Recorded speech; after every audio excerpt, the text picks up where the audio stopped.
नमस्कार बच्चों, कैसे आप सब। आज मैं फिर आपके लिए एक और बेहतरीन चैप्टर लेके आया हूँ, ज्योग्राफी का चैप्टर 5, खनिज तथा ऊर्जा संसाधन। बहुत ही बेहतरीन चैप्टर और बहुत ही सिस्टमैटिक तौर पर लिखा हुआ चैप्टर है ये। इस चैप्टर के अंदर जितने भी इंपॉर्टेंट पॉइंट्स हैं जो एक स्टूडेंट को 100% मार्क्स लाने के लिए याद करना चाहिए, उन सभी को हमारी पूरी टीचर्स की टीम ने बहुत मेहनत कर कर पॉइंट टू पॉइंट कन्वर्ट कर लिया है, जैसा आप स्क्रीन पर देख सकते हो। इस वीडियो को बनाने के 4 मेजर ऑब्जेक्टिव है जो मैं आपको अपने हर वीडियो में बताता हूँ। फर्स्ट, आपका 100% कंटेंट क्लिक करके देना, ताकि पूरा वीडियो देखने के बाद आपका किसी भी टाइप का क्वेश्चन हो, चाहे वो ऑब्जेक्टिव क्वेश्चन हो, सब्जेक्टिव क्वेश्चन हो, किसी भी टाइप का क्वेश्चन क्यों ना आए, आप उस क्वेश्चन का आंसर दे सकते हो। इस चीज़ की मैं गारंटी लेता हूँ। सेकेंड, आपका पूरा चैप्टर एक पॉइंट टू पॉइंट नोट्स में तैयार हो जाएगा, जो 10th लेवल पर तो बहुत ज़्यादा यूजफुल है ही। अगर आप ऐसे कोई कंपटीशन लेवल के एग्जाम की तैयारी कर रहे हैं तो वहाँ भी ये नोट्स आपके बहुत ज़्यादा काम आएगा। थर्ड, हम पूरे चैप्टर को एक फ्लो में सिस्टमैटिक तौर पर पढ़ने वाले हैं, तो हमें सामाजिक विज्ञान रटने की आवश्यकता नहीं होगी, हम सामाजिक विज्ञान को समझ पाएंगे। एंड फोर्थ, जो एनसीईआरटी एक्सरसाइज के क्वेश्चन दिए मैं लास्ट में, मैं इनको भी लास्ट में कवर कराऊंगा। तो चलिए बच्चों, एक बेहतरीन सफर पर एक नए चैप्टर के साथ, जिसका नाम है खनिज तथा ऊर्जा संसाधन।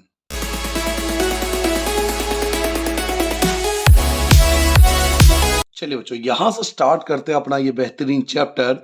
और मैं आपको चैप्टर पूरा समझाऊंगा, लेकिन याद आपको इन्हीं पॉइंट्स को करने हैं जो येलो कलर से हाईलाइट किए गए हैं। हम अपनी रोजमर्रा की जिंदगी में धातु से बनी हुई विभिन्न वस्तुओं का प्रयोग करते हैं। देखिए, घर के बर्तन से लेकर गाड़ी से लेकर हवाई जहाज, सब कुछ धातुओं से ही तैयार हुआ है।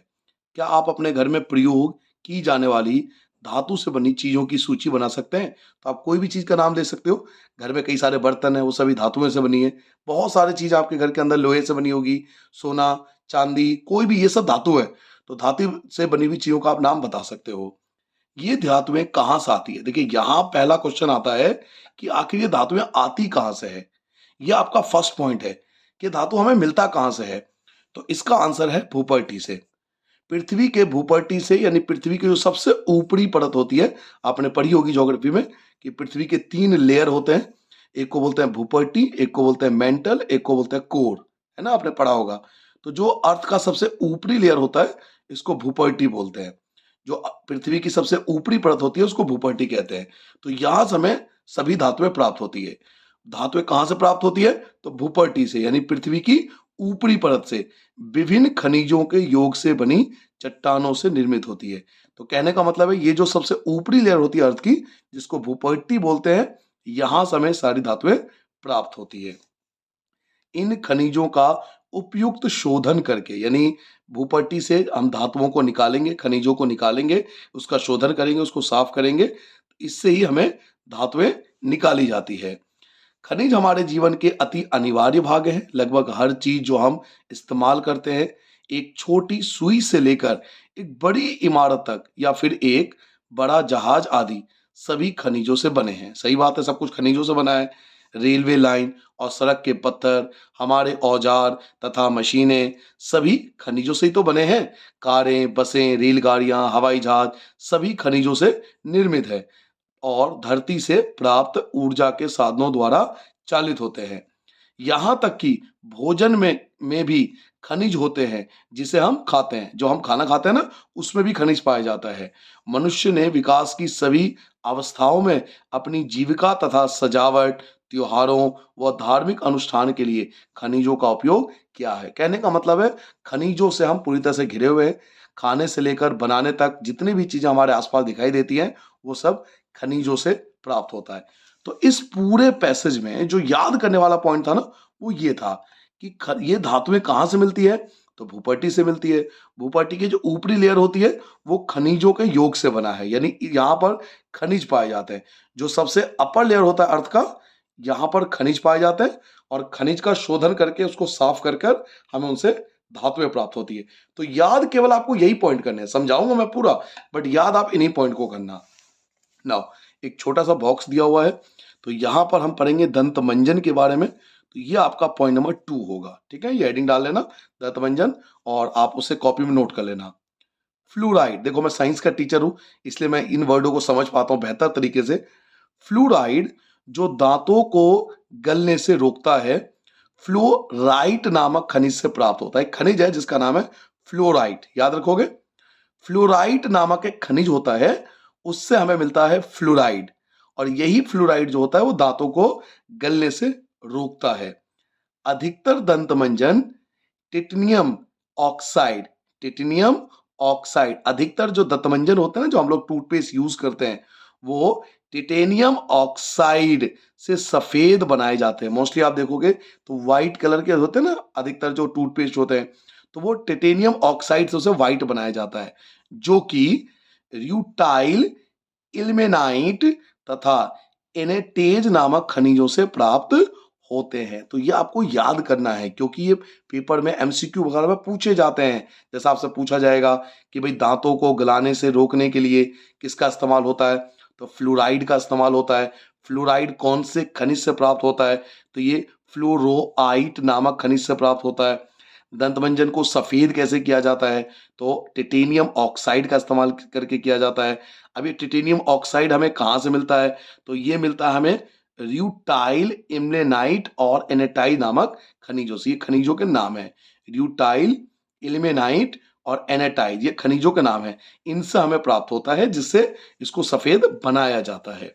नाउ अगला पॉइंट आता है, पॉइंट नंबर थर्ड। जो टूथ ब्रश हम लोग यूज करते हैं या पेस्ट जो हम लोग यूज करते हैं, उसकी जो ट्यूब बनती है, टूथपेस्ट की जो ट्यूब होती है जिसके अंदर टूथपेस्ट होता है, वो किससे बनता है, तो टूथब्रश व पेस्ट की जो ट्यूब होती है वो पेट्रोलियम से प्राप्त प्लास्टिक की बनी होती है।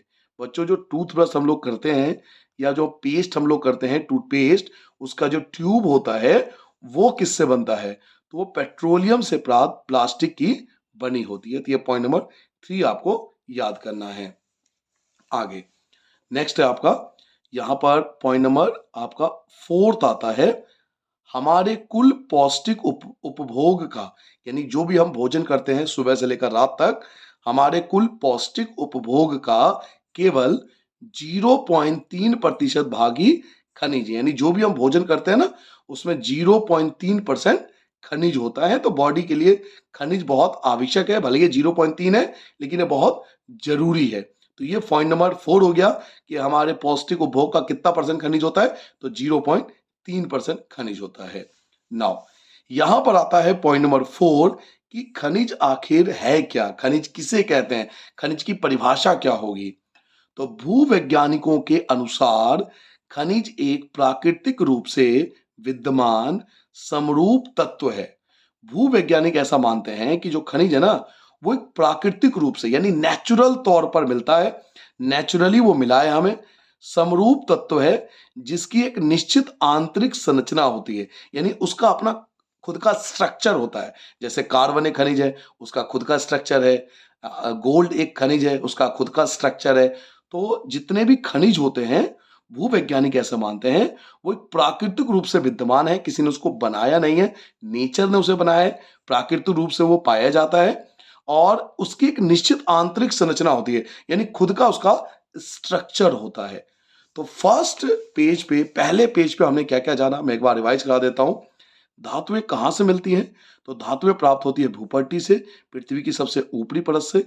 बच्चों पृथ्वी की जो सबसे ऊपरी परत होती है वो विभिन्न खनिजों के योग से बनी है। धातुओं के जो ऊपरी परत जिसको भूपट्टी कहते हैं, वो विभिन्न खनिजों के योग से बनी चट्टानों से निर्मित होती है, यानी यहीं पर सारे खनिज पाए जाते हैं जिसका शोधन किया जाता है और इससे हमें धातुएं प्राप्त होती है। दूसरा मैंने आपको बताया था कि दांतों को गलने से रोकता कौन है, तो फ्लूराइड रोकता है। फ्लूराइड कौन से खनिज से प्राप्त होता है, तो फ्लूराइड प्राप्त होता है फ्लोराइट नामक खनिज से प्राप्त होता है। दंतमंजन को सफेद कैसे बनाया जाता है, टूथपेस्ट को व्हाइट कैसे किया जाता है, तो टिटेनियम ऑक्साइड होता है, उससे इसको व्हाइट किया जाता है। और टिटेनियम ऑक्साइड कौन से खनिज से प्राप्त होता है, तो र्यूटाइल, इल्मेनाइट और इनेटाइज नामक खनिजों से इसे व्हाइट किया जाता है। टूथब्रश व पेस्ट की जो ट्यूब होती है वो किससे बनती है, तो वो पेट्रोलियम से जो प्राप्त प्लास्टिक होती है उससे उसका पेस्ट का ट्यूब बनाया जाता है।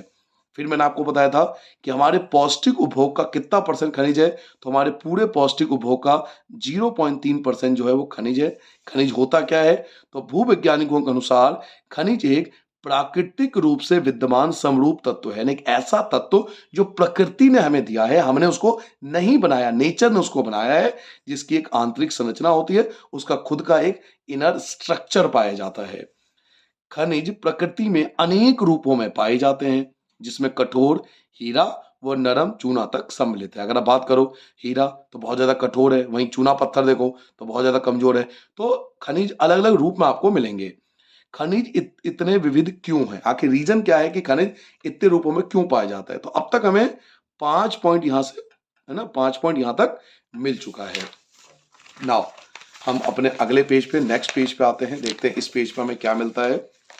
अगले पेज पे देखिए, आप चट्टानों के विषय में पहले ही पढ़ चुके हैं क्लास 9th में। चट्टाने खनिजों के समरूप तत्वों के यौगिक हैं, यानी चट्टाने जो होती है ना, उसमें खनिज पाया जाता है। कुछ चट्टाने जैसे चूना पत्थर केवल एक ही खनिज से बनी होती है। चूना पत्थर होता है ना चट्टान, उसमें केवल एक ही खनिज होता है। लेकिन अधिकतर चट्टानों की बात करें तो विभिन्न अनुपात के अनेक खनिजों का योग होता है, लेकिन अधिकतर चट्टानों में बहुत सारे खनिज पाए जाते हैं। यद्यपि 2000 से अधिक खनिजों की पहचान की जा चुकी है। अब तक वैज्ञानिक 2000 से अधिक खनिजों की पहचान कर चुके हैं। अब ये याद आप करना चाहो तो कर लो, बट ये क्या डाटा क्या बदलते रहते हैं, ठीक है, इसलिए हमेशा वो चीज याद करो जो फिक्स हो। डाटा जो चेंज होता है ना वो हर बार बदलता रहेगा। तो अभी के लिए आप याद कर सकते हो कि 2000 से अधिक खनिज की पहचान वैज्ञानिक कर चुके हैं। लेकिन अधिकतर चट्टानों में केवल कुछ ही खनिजों की बहुता है, लेकिन अधिकतर चट्टानों में केवल कुछ ही ऐसे खनिज मिलेंगे जो आपको ज्यादा मात्रा में मिलेंगे। एक खनिज विशेष जो निश्चित तत्वों का योग है, उन तत्वों का निर्माण उस समय के भौतिक व रासायनिक परिस्थितियों का परिणाम है। यानी डिपेंड करता है कि वो खनिज कब बना है, किस समय बना है, वहां की परिस्थिति कैसी वगैरह। इसके फलस्वरूप ही खनिजों में विविध रंग आए, कठोरता आई, चमक आई, यानी समय के अनुसार वो किस समय बने, वहां पे क्या परिस्थिति थी, उसके हिसाब से उसमें रंग आए, कठोरता आया, चमक आया, घनत्व आया और क्रिस्टल पाए जाते हैं। भूवैज्ञानिक इन्हीं विशेषताओं के आधार पर खनिजों का वर्गीकरण करते हैं। तो ये आपको पढ़ने के लिए था, पढ़ना चाहो पढ़ लो, पढ़ो आप हर चीज, लेकिन याद क्या करना है, तो याद आपको यहां पर, आपको बच्चों यहां पे मिलेगा आपको पॉइंट नंबर 6, खनिजों का वर्गीकरण। खनिजों को बेसिकली 3 भागों में बांटा जाता है। एक होता है धात्विक, एक को बोलते हैं आधात्विक और तीसरे को बोलते हैं ऊर्जा खनिज। याद रखोगे, खनिजों को 3 भागों में बांटा जाता है, धात्विक खनिज, आधात्विक खनिज और ऊर्जा खनिज। अब धात्विक खनिज के अंदर भी 3 आते हैं। एक आता है लोह धातु, एक आता है अलोह धातु और एक आता है बहुमूल्य खनिज या बहुमूल्य धातु। याद रखोगे, धात्विक को भी 3 भागों, खनिज को 3 भागों में बांट दिया हमने। खनिज को 3 भागों में बांटा, एक धात्विक खनिज, एक आधात्विक खनिज और एक ऊर्जा खनिज। अब धात्विक खनिज को भी 3 हिस्सों में बांटा जाता है। एक को बोलते हैं लौह धातु, एक को बोलते हैं अलोह धातु, एक को बोलते हैं बहुमूल्य खनिज। अब लौह धातु में क्या आता है, पेपर में पूछेगा लौह धातु में क्या आता है, तो इसमें आता है लोहे का, जिसमें लोहा पाया जाता है, जैसे कि लोहा खुदी, लोह अयस्क यानी लोहा खुदी, मैग्नीज, निकल, कोबाल्ट, ये सब लोह धातु है, क्योंकि इसमें लोहे की कुछ ना कुछ परसेंटेज पाई जाती है। तो लोह धातु में क्या क्या पढ़ा हमने, लोह अयस्क, मैग्नीज, निकल, कोबाल्ट। अलोह में क्या आता है, अलोह में आता है तांबा, सीसा, जस्ता, बॉक्साइड। याद रखोगे, अलोह में क्या आता है, तांबा, सीसा, जस्ता, बॉक्साइड। बहुमूल्य खनिज, ये तो आपको याद करने की जरूरत नहीं है, बच्चे बच्चों को पता होता है कि किसकी कीमत आजकल ज्यादा है। बहुमूल्य खनिज सोना, चांदी, प्लेटिनम, ये बहुमूल्य खनिज है जिसकी कीमत मार्केट में बहुत ज्यादा होती है। अधात्विक खनिज, अधात्विक खनिज में आता है अभ्रक, नमक, पोटास, सल्फर, चुनास्म, चूना पत्थर, संगमरमर और बलुआ पत्थर, ये सब आता है अधात्विक में। अधात्विक में क्या आता है, अभ्रक, नमक, पोटास, सल्फर, चुनास्म या चूना पत्थर, संगमरमर और बलुआ पत्थर। वहीं ऊर्जा खनिज में क्या आता है, तो ऊर्जा खनिज में आता है कोयला। ऊर्जा खनिज में क्या आता है बच्चों, कोयला, जिससे हमें ऊर्जा प्राप्त हो, यानी इलेक्ट्रिसिटी जिससे बनाया जा सके। तो कोयला, पेट्रोल और प्राकृतिक गैस। ऊर्जा खनिज में क्या आता है, कोयला, पेट्रोल और प्राकृतिक गैस। तो 90% जो चैप्टर है ना वो इन्हीं के बारे में, यही हम पढ़ने वाले इस चैप्टर के अंदर। आप जो समय टेबल देख रहे हो ना, यही है 90% आपका चैप्टर। तो ये आपको सबसे पहले याद रखना है कि खनिज के 3 कैटेगरी होते हैं, धात्विक, अधात्विक, ऊर्जा। फिर धात्विक के 3 कैटेगरी होते हैं, लोह धातु, अलोह धातु, बहुमूल्य खनिज। अधात्विक में क्या आता है, ऊर्जा खनिज में क्या आता है। क्योंकि अगर ये टेबल याद कर लोगे ना, तो 90% चीज आपको समझ में आनी शुरू हो जाएगी। ठीक है, ये पॉइंट नंबर 6 था, खनिजों का वर्गीकरण। नाउ पॉइंट नंबर 7 आते हैं कि खनिज कहां पाया जाता है। तो खनिज पाया जाता है अयस्कों में। खनिज कहां पाया जाता है, अयस्कों में, जिसको हम इंग्लिश में ओर्स कहते हैं। अगर आपने चैप्टर 3 पर रखा हो साइंस का, तो आपको बहुत अच्छे से याद होगा। अगर आपने मेरा वीडियो देख रखा होगा चैप्टर 3 का साइंस का, तो उसमें मैंने इसके बारे में बताया भी है। सामान्यतः खनिज अयस्कों में पाए जाते हैं। याद रखोगे, खनिज कहां पाए जाते हैं, तो समानता जो खनिज होते हैं वो अयस्कों में पाए जाते हैं। अयस्क मतलब ऑर्स बोलते हैं इंग्लिश में। तो आप ये समझ लीजिए कि कोई चीज है, उसके अंदर खनिज है, ये अयस्क है, उसके अंदर खनिज होता है जिसको हमें बाहर निकालना पड़ता है। ठीक है, तो खनिज कहां पाया जाता है, तो अयस्कों में पाए जाते हैं। क्लियर हो गया, ये पॉइंट नंबर 7 था। अब पॉइंट नंबर 8 आता है कि खनिज प्रायः निम्न शैल समूहों से प्राप्त होते हैं। आपसे पूछा जाएगा कि खनिज जो होता है ना, वो कौन से सेल से प्राप्त होता है, या कौन से सेल से कौन सा खनिज प्राप्त होता है। तो पहले हमें जान पड़ेगा ये शेल क्या होता है। शेल आप ऐसा समझ लो कि जो भूपट्टी है ना, अर्थ का जो ऊपरी लेयर होता है, उसमें अलग अलग शेल होते हैं बच्चों, अलग अलग शेल। ये भूपट्टी है ना, इसमें बहुत सारे टाइप के शेल पाए जाते हैं। आप समझ लो जमीन का टुकड़ा, बहुत बड़े बड़े बड़े जमीन के टुकड़े, सिंपल वर्डों में कहना चाहूं तो खनिज जो पाए जाते हैं ना, वो डिपेंड करता है शेलों पर कि कौन सा शेल है, तो उसके अंदर खनिज अलग प्रकार का खनिज होगा। हर शेल के हिसाब से अलग अलग खनिज पाया जाता है। तो पहला होता है आग्नेय तथा कायंत्रित चट्टानें। याद रखोगे, आग्नेय तथा कायंत्रित चट्टानें।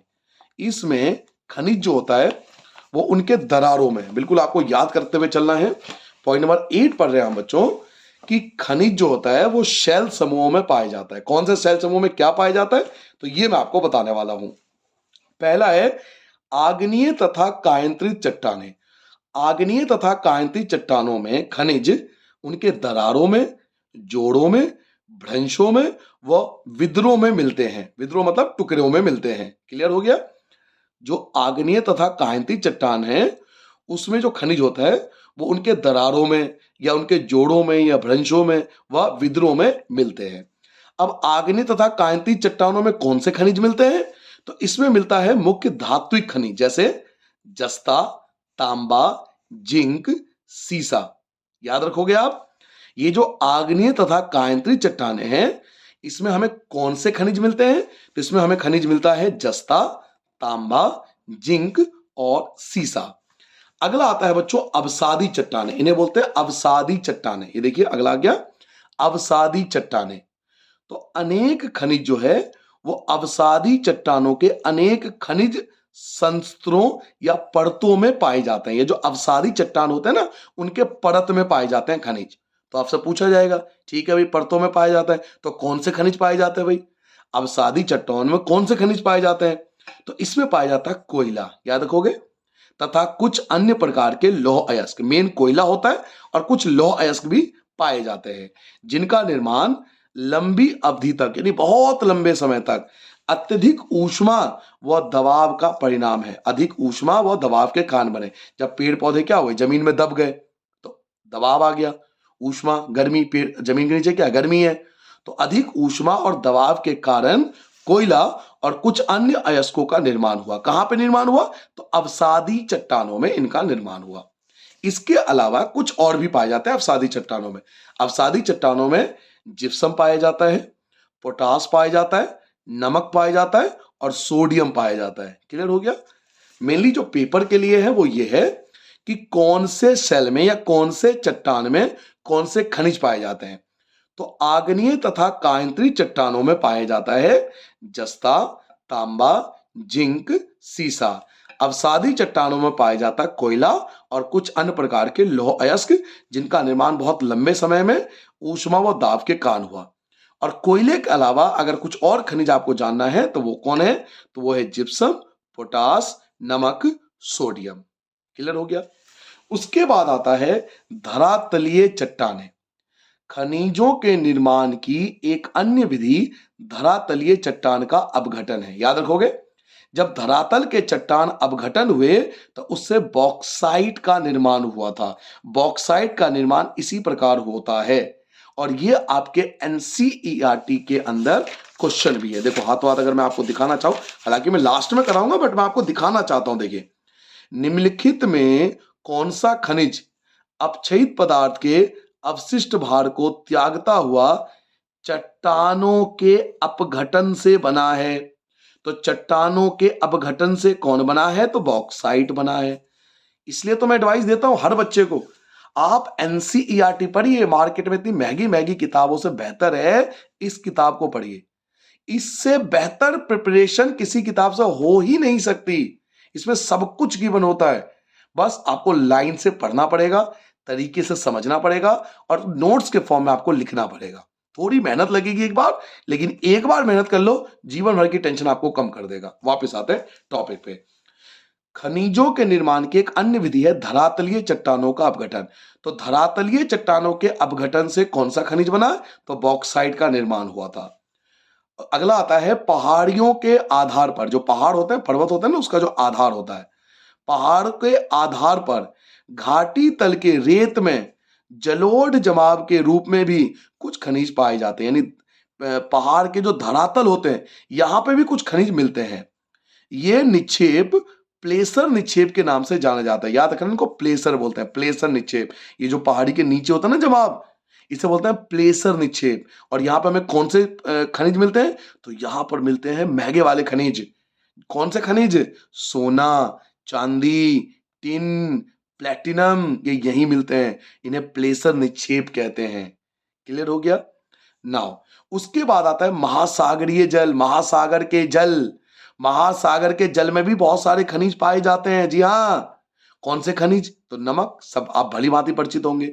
नमक, मैग्नीशियम, ब्रोमाइन, ये सब समुद्री जल से मिलते हैं। और इसके अलावा महासागरीय जो तली होती है, यानी महासागर का जो तल है, वहां पर मैग्नीज पाया जाता है।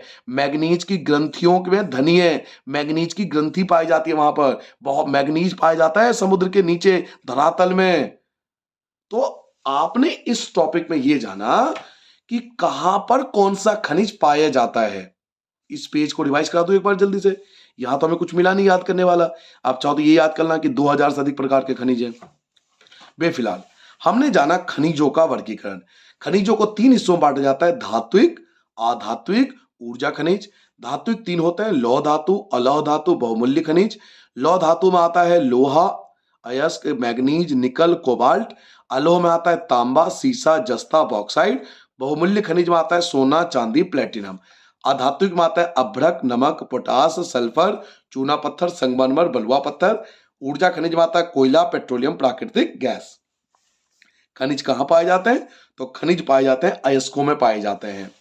फिर पॉइंट नंबर हमने 8 आपको बताया कि कौन से सेल में कौन सा खनिज पाया जाता है। तो आग्नेय तथा कायंत्रित जो चट्टान है उसमें खनिज पाया जाता है जस्ता, तांबा, जिंक, सीसा। उसके बाद मैंने आपको बताया अवसादी चट्टान। अवसादी चट्टान में पाया जाता है कोयला और कुछ अन्य प्रकार के लौह अयस्क, जिसका निर्माण बहुत लंबे समय अवधि के कारण हुआ। क्यों हुआ? ऊष्मा और दाब के कारण। और कोयले के अलावा कुछ और भी ऐसे खनिज हैं जो कि अवसादी चट्टानों में पाए जाते हैं। वो कौन है? तो वो जिप्सम है, पोटास है, नमक है और सोडियम है। क्लियर हो गया? आगे बढ़ जाओ। नाउ फिर मैंने आपको बताया था कि धरातलीय चट्टानों के अपघटन से किसका निर्माण हुआ? तो बॉक्साइट का निर्माण हुआ। पहाड़ी के जो पहाड़ जो होता है उसके जो तल होती है, घाटी तल, उसके रेत में जलोढ़ जमाव के रूप में भी कुछ खनिज पाए जाते हैं। ये निक्षेप प्लेसर निक्षेप के नाम से जाने जाते हैं और यहां पाया जाता है सोना, चांदी, टिन और प्लेटिनम। महासागरीय जल की बात करें तो उसमें भी विशाल मात्रा में खनिज पाए जाते हैं, जैसे कि नमक, मैग्नीशियम, ब्रोमाइन। और महासागरीय तली में मैग्नीज ग्रंथियां पाई जाती है, यानी मैग्नीज पाया जाता है महासागर के तली में। ठीक है बच्चों, आगे बढ़ जाओ। नाउ पॉइंट नंबर आता है 9। एक छोटा सा टॉपिक है, रैट होल खनन। ये रैट होल खनन क्या है? आप देखते हो चूहा जो होता है ना, रैट, चूहा, होल, आपको पता है चूहा क्या करता है? जब बड़े बड़े चूहे होते हैं होल बना देता है। तो रैट होल खनन क्या होता है? देखिए, जोवाई व चेरा पूंजी में कोयले का खनन परिवार के सदस्य द्वारा जवाई और चेरापूंजी मेघालय में है, आपको पता होना चाहिए। जवाई व चेरापूंजी में कोयले का जो खनन होता है ना, वो परिवार के सदस्य द्वारा एक लंबी संकीर्ण सुरंग के रूप में करते हैं। यानी परिवार के लोग ही क्या करते हैं, खोदते खोदते सुरंग बनाते जाते हैं और सुरंग बनती जाती है और कोयले का खनन करते जाते हैं। तो जवाई व चेरापूंजी में कोयले का खनन परिवार के सदस्य द्वारा एक लंबी संकीर्ण सुरंग के रूप में किया जाता है, जिसे रैट होल खनन कहते हैं। तो जोवाई और चेरापूंजी में जो परिवार के लोग होते हैं, वो एक होल क्या करते हैं, वो लंबा सा सुरंग बना देते हैं, कोयले का खनन करते करते आगे बढ़ते चले जाते हैं। तो इसी को हम वो लोग बोलते हैं रैट होल। ठीक है, तो रैट होल कहाँ पाया जाता है, जोवाई और चेरापूंजी में। परिवार के लोग सुरंग की तरह उसको, कोयले को निकालने के लिए सुरंग सा बनाते चले जाते हैं। इसको रैट होल के नाम से जानते हैं। ठीक है बच्चों, आगे बढ़ जाओ। नाउ यहाँ पर कुछ ऐसा है नहीं, आपको याद करने का, आपको टाइम मिले तो पढ़ लेना। इसमें यही दिया हुआ है कि भारत के कौन से राज्य में कौन सा खनिज है, तो वो हम पढ़ने ही वाले हैं, वो हम अलग अलग पढ़ेंगे। यहाँ पे मैंने कहा ना, हमारे जो टीचर्स की टीम है, बहुत सारे टीचर हैं, मैं अकेला नहीं हूँ, बहुत सारे टीचर हैं, सब वेल क्वालिफाइड है, गवर्नमेंट स्कूल में पढ़ा रहे हैं, कई कई सालों से पढ़ा रहे हैं, पेपर बनाते हैं। तो उन सबको पता है कि क्या पढ़ना और क्या नहीं पढ़ना। ये सब कोई टॉपिक ऐसा नहीं है जो आपको याद करना पड़े। आगे आते हैं लौह खनिज, ये आपका पॉइंट नंबर हो जाएगा 10। ठीक है, हालांकि लौह खनिज हम पढ़ चुके हैं, ऐसा नहीं है हम नहीं पढ़ चुके। देखो ना, लौह धातु था ना, लौह धातु में क्या था, लोहा था, यश था, मैग्नीज, निकल, कोबाल्ट। लेकिन यहां पर एक पॉइंट एक्स्ट्रा है, क्या, लौह खनिज धात्विक खनिजों के कुल उत्पादन मूल्य के 3/4 भाग का योगदान करते हैं। इसका यह मतलब है, जो हमने अभी पढ़ा था ना, धात्विक खनिज जो 3 होते हैं, हमने पढ़ा था धात्विक खनिज 3 होते हैं, लोह, अलोह और बहुमूल्य। तो वो ये कहना चाह रहा है कि धात्विक में टोटल, इन सब का टोटल जो है, वो लोहे वाला पार्ट जो है वो 3/4 होता है। यानी 75% हो गया, अगर परसेंटेज में कन्वर्ट करूं तो लोह वाला पार्ट जो है 75% है, बाकी ये दोनों 25% बचेंगे। ठीक है, वो ये कहना चाह रहे हैं। तो लोह खनिज धात्विक खनिजों के कुल उत्पादन मूल्य के 3/4 भाग का योगदान करते हैं। 75% जो होता है वो लोह खनिज होता है ना। लोह खनिज में मैंने आपको बहुत सारे नाम बताए थे, क्या क्या नाम बताए थे, देखिए जल्दी से आपको नाम बताता हूं। लोह खनिज बताया था, लोह अयस्क, मैग्नीज, निकल और कोबाल्ट। अब इन्हीं के बारे में हम पढ़ने वाले हैं। तो सबसे पहले पढ़ेंगे लोह अयस्क के बारे में। ये हो गया पॉइंट नंबर हमारा 11, लोह अयस्क। ठीक है, शुरू करें। देखिए, लोह अयस्क एक आधारभूत खनिज है। आधारभूत खनिज क्यों है, क्योंकि लोह जो है ना, लोहा जो है ना, वो बाकी सभी इंडस्ट्री के लिए एक बेस का काम करता है, आधार देता है। अगर लोहा नहीं होगा तो फैक्ट्री बनाओगे कैसे, घर कैसे बनाओगे, फैक्ट्रियां कैसे बनाओगे, समझ रहे हो मेरी बात को। तो ये आधारभूत खनिज है, बाकी इंडस्ट्री के लिए ये बेस देता है। अगर लोहा नहीं होगा तो 90% चीज आप बना ही नहीं पाओगे। तो लोह अयस्क एक आधारभूत खनिज है तथा औद्योगिक तथा औद्योगिक विकास की रीढ़ है। मैंने बोला ना, औद्योगिक विकास की रीढ़ है। अगर लोहा नहीं होगा तो औद्योगिक विकास ही नहीं हो पाएगा किसी देश का, क्योंकि लोहा बहुत जरूरी है फैक्ट्री बनाने के लिए। आपको रोड बनाना है तो रोड बनाने के लिए पहले मशीन चाहिए, और मशीन को बनाने के लिए भी लोहा चाहिए। समझ रहे हो किसी बात को। तो ये रीढ़ की हड्डी होती है लोहा। तो इसलिए आपको पहला पॉइंट यही, सबसे पहले शुरुआत इन्होंने यही कहा कि लौह अयस्क एक आधारभूत खनिज है तथा औद्योगिक विकास की रीढ़ है। ठीक है, पहला पॉइंट हो गया। दूसरा पॉइंट आपको याद रखना है कि लोहे में सबसे ज्यादा जो है वो योगदान है उड़ीसा का। ये इसका दूसरा, पहला पॉइंट तो ये हो गया, दूसरा पॉइंट आपको ये करना है। ये 11 का पहला पॉइंट था, ये दूसरा हो गया। सबसे ज्यादा योगदान किसका है, उड़ीसा का। 52% लोहे का योगदान है। ठीक है, उड़ीसा में सबसे ज्यादा लोहा पाया जाता है, या सबसे ज्यादा उत्पादन वाला राज्य जो है उड़ीसा है लोहे में। ना चलो आगे बढ़ते हैं, तीसरे पॉइंट पे आ जाते हैं बच्चों। अब देखिए, यहां पर आता है पॉइंट नंबर 3, मैग्नेटाइट। मैग्नेटाइट सर्वोत्तम प्रकार का लोह अयस्क है। लोहे भी अलग अलग कई प्रकार के होते हैं, इसमें सबसे ज्यादा फेमस है मैग्नेटाइट। मैग्नेटाइट सर्वोत्तम प्रकार का लोह अयस्क है, जिसमें 70% लोहांश पाया जाता है। मैग्नेटाइट नाम का एक अयस्क होता है, इसके अंदर 70% जो होता है लोहा होता है। तो ये सर्वोत्तम प्रकार का लोह अयस्क है। ठीक है, अलग से पूछ लेते हैं ये। अगला, इसमें सर्वश्रेष्ठ चुंबकीय गुण होते हैं, जो विद्युत उद्योगों में विशेष रूप से उपयोगी है। बोल दिया ना उन्होंने, क्या बोला उन्होंने? इसमें सबसे ज्यादा चुंबकीय गुण होते हैं, जो खासकर जो विद्युत उद्योग हैं, जो इलेक्ट्रिकल इंडस्ट्री है, उसमें बहुत ज्यादा इसका उपयोग होता है। क्लियर हो गया? मैग्नेटाइट समझ में आ गया? मैग्नेटाइट याद रखोगे। अगला याद रखो हेमेटाइट, याद रखो हेमेटाइट। हेमेटाइट सर्वाधिक महत्वपूर्ण औद्योगिक लौह अयस्क है। बाकी इंडस्ट्री के लिए हेमेटाइट का, देखिए आप अगर बात करते हो विद्युत इंडस्ट्री, इलेक्ट्रिकल इंडस्ट्री की, विद्युत उद्योग की, तो वहां मोस्टली मैग्नेटाइट का इस्तेमाल होता है। लेकिन बाकी सभी औद्योगिक में, बाकी सभी इंडस्ट्री में हेमेटाइट लोहे का इस्तेमाल होता है, हेमेटाइट अयस्क का इस्तेमाल होता है, जिसका अधिकतम मात्रा में उपयोग होता है। तो बाकी अगर उद्योग की बात करें तो वहां हेमेटाइट का इस्तेमाल होता है। हेमेटाइट में क्या होता है? तो इसमें 50 से 60% लोहा पाया जाता है। तो मैग्नेटाइट और हेमेटाइट में यही फर्क है। मैग्नेटाइट में लगभग 70% लोहा होता है, जबकि हेमेटाइट में 50 से 60%, 50 to 60% लोहा होता है। ये फर्क है दोनों में। क्लियर हो गया? तो ये हम पढ़ रहे थे मैग्नेटाइट और हेमेटाइट। सबसे अच्छा माना जाता है मैग्नेटाइट को, उसके बाद नंबर आता है हेमेटाइट का। क्लियर हो गया? आगे बता दूं। नाउ भारत में लौह अयस्क की पेटियां, आखिर ये लौह अयस्क पाया कहां जाता है भारत में? ये होगा पॉइंट नंबर 12। 12वां पॉइंट आपका स्टार्ट हो रहा है कि भारत में लौह अयस्क की पेटियां, यानी भारत में लौह अयस्क पाया कहां जाता है? तो सबसे पहले उड़ीसा झारखंड पेटी, उड़ीसा झारखंड पेटी। उड़ीसा में उच्च कोटि का हेमेटाइट किस्म का लौह अयस्क मयूरभंज व केंदुझर जिलों में बादाम पहाड़ खदानों से निकलता है। तो भारत में लौह अयस्क की पहली पेटी है कौन सी? क्या नाम बताया मैंने आपका? इसका नाम है उड़ीसा झारखंड पेटी। उड़ीसा झारखंड पेटी में उच्च कोटि का हेमेटाइट, जो अभी ऊपर बताया था हेमेटाइट, उच्च कोटि का हेमेटाइट, ये वाला, सॉरी ये वाला जो 50 से 60% वाला था, उच्च कोटि का हेमेटाइट किस्म का लौह अयस्क मयूरभंज व केंदुझर जिलों में बादाम पहाड़ खदानों से निकाला जाता है। दूसरा भारत में जो लोहा प्राप्त होता है, दूसरा है दुर्ग बस्तर चंद्रपुर पेटी। दुर्ग बस्तर चंद्रपुर पेटी, दुर्ग बस्तर चंद्रपुर पेटी, दुर्ग बस्तर चंद्रपुर पेटी, ऐसे याद क्या करो, बार बार बोला करो। यह पेटी महाराष्ट्र व छत्तीसगढ़ राज्यों के अंतर्गत पाई जाती है।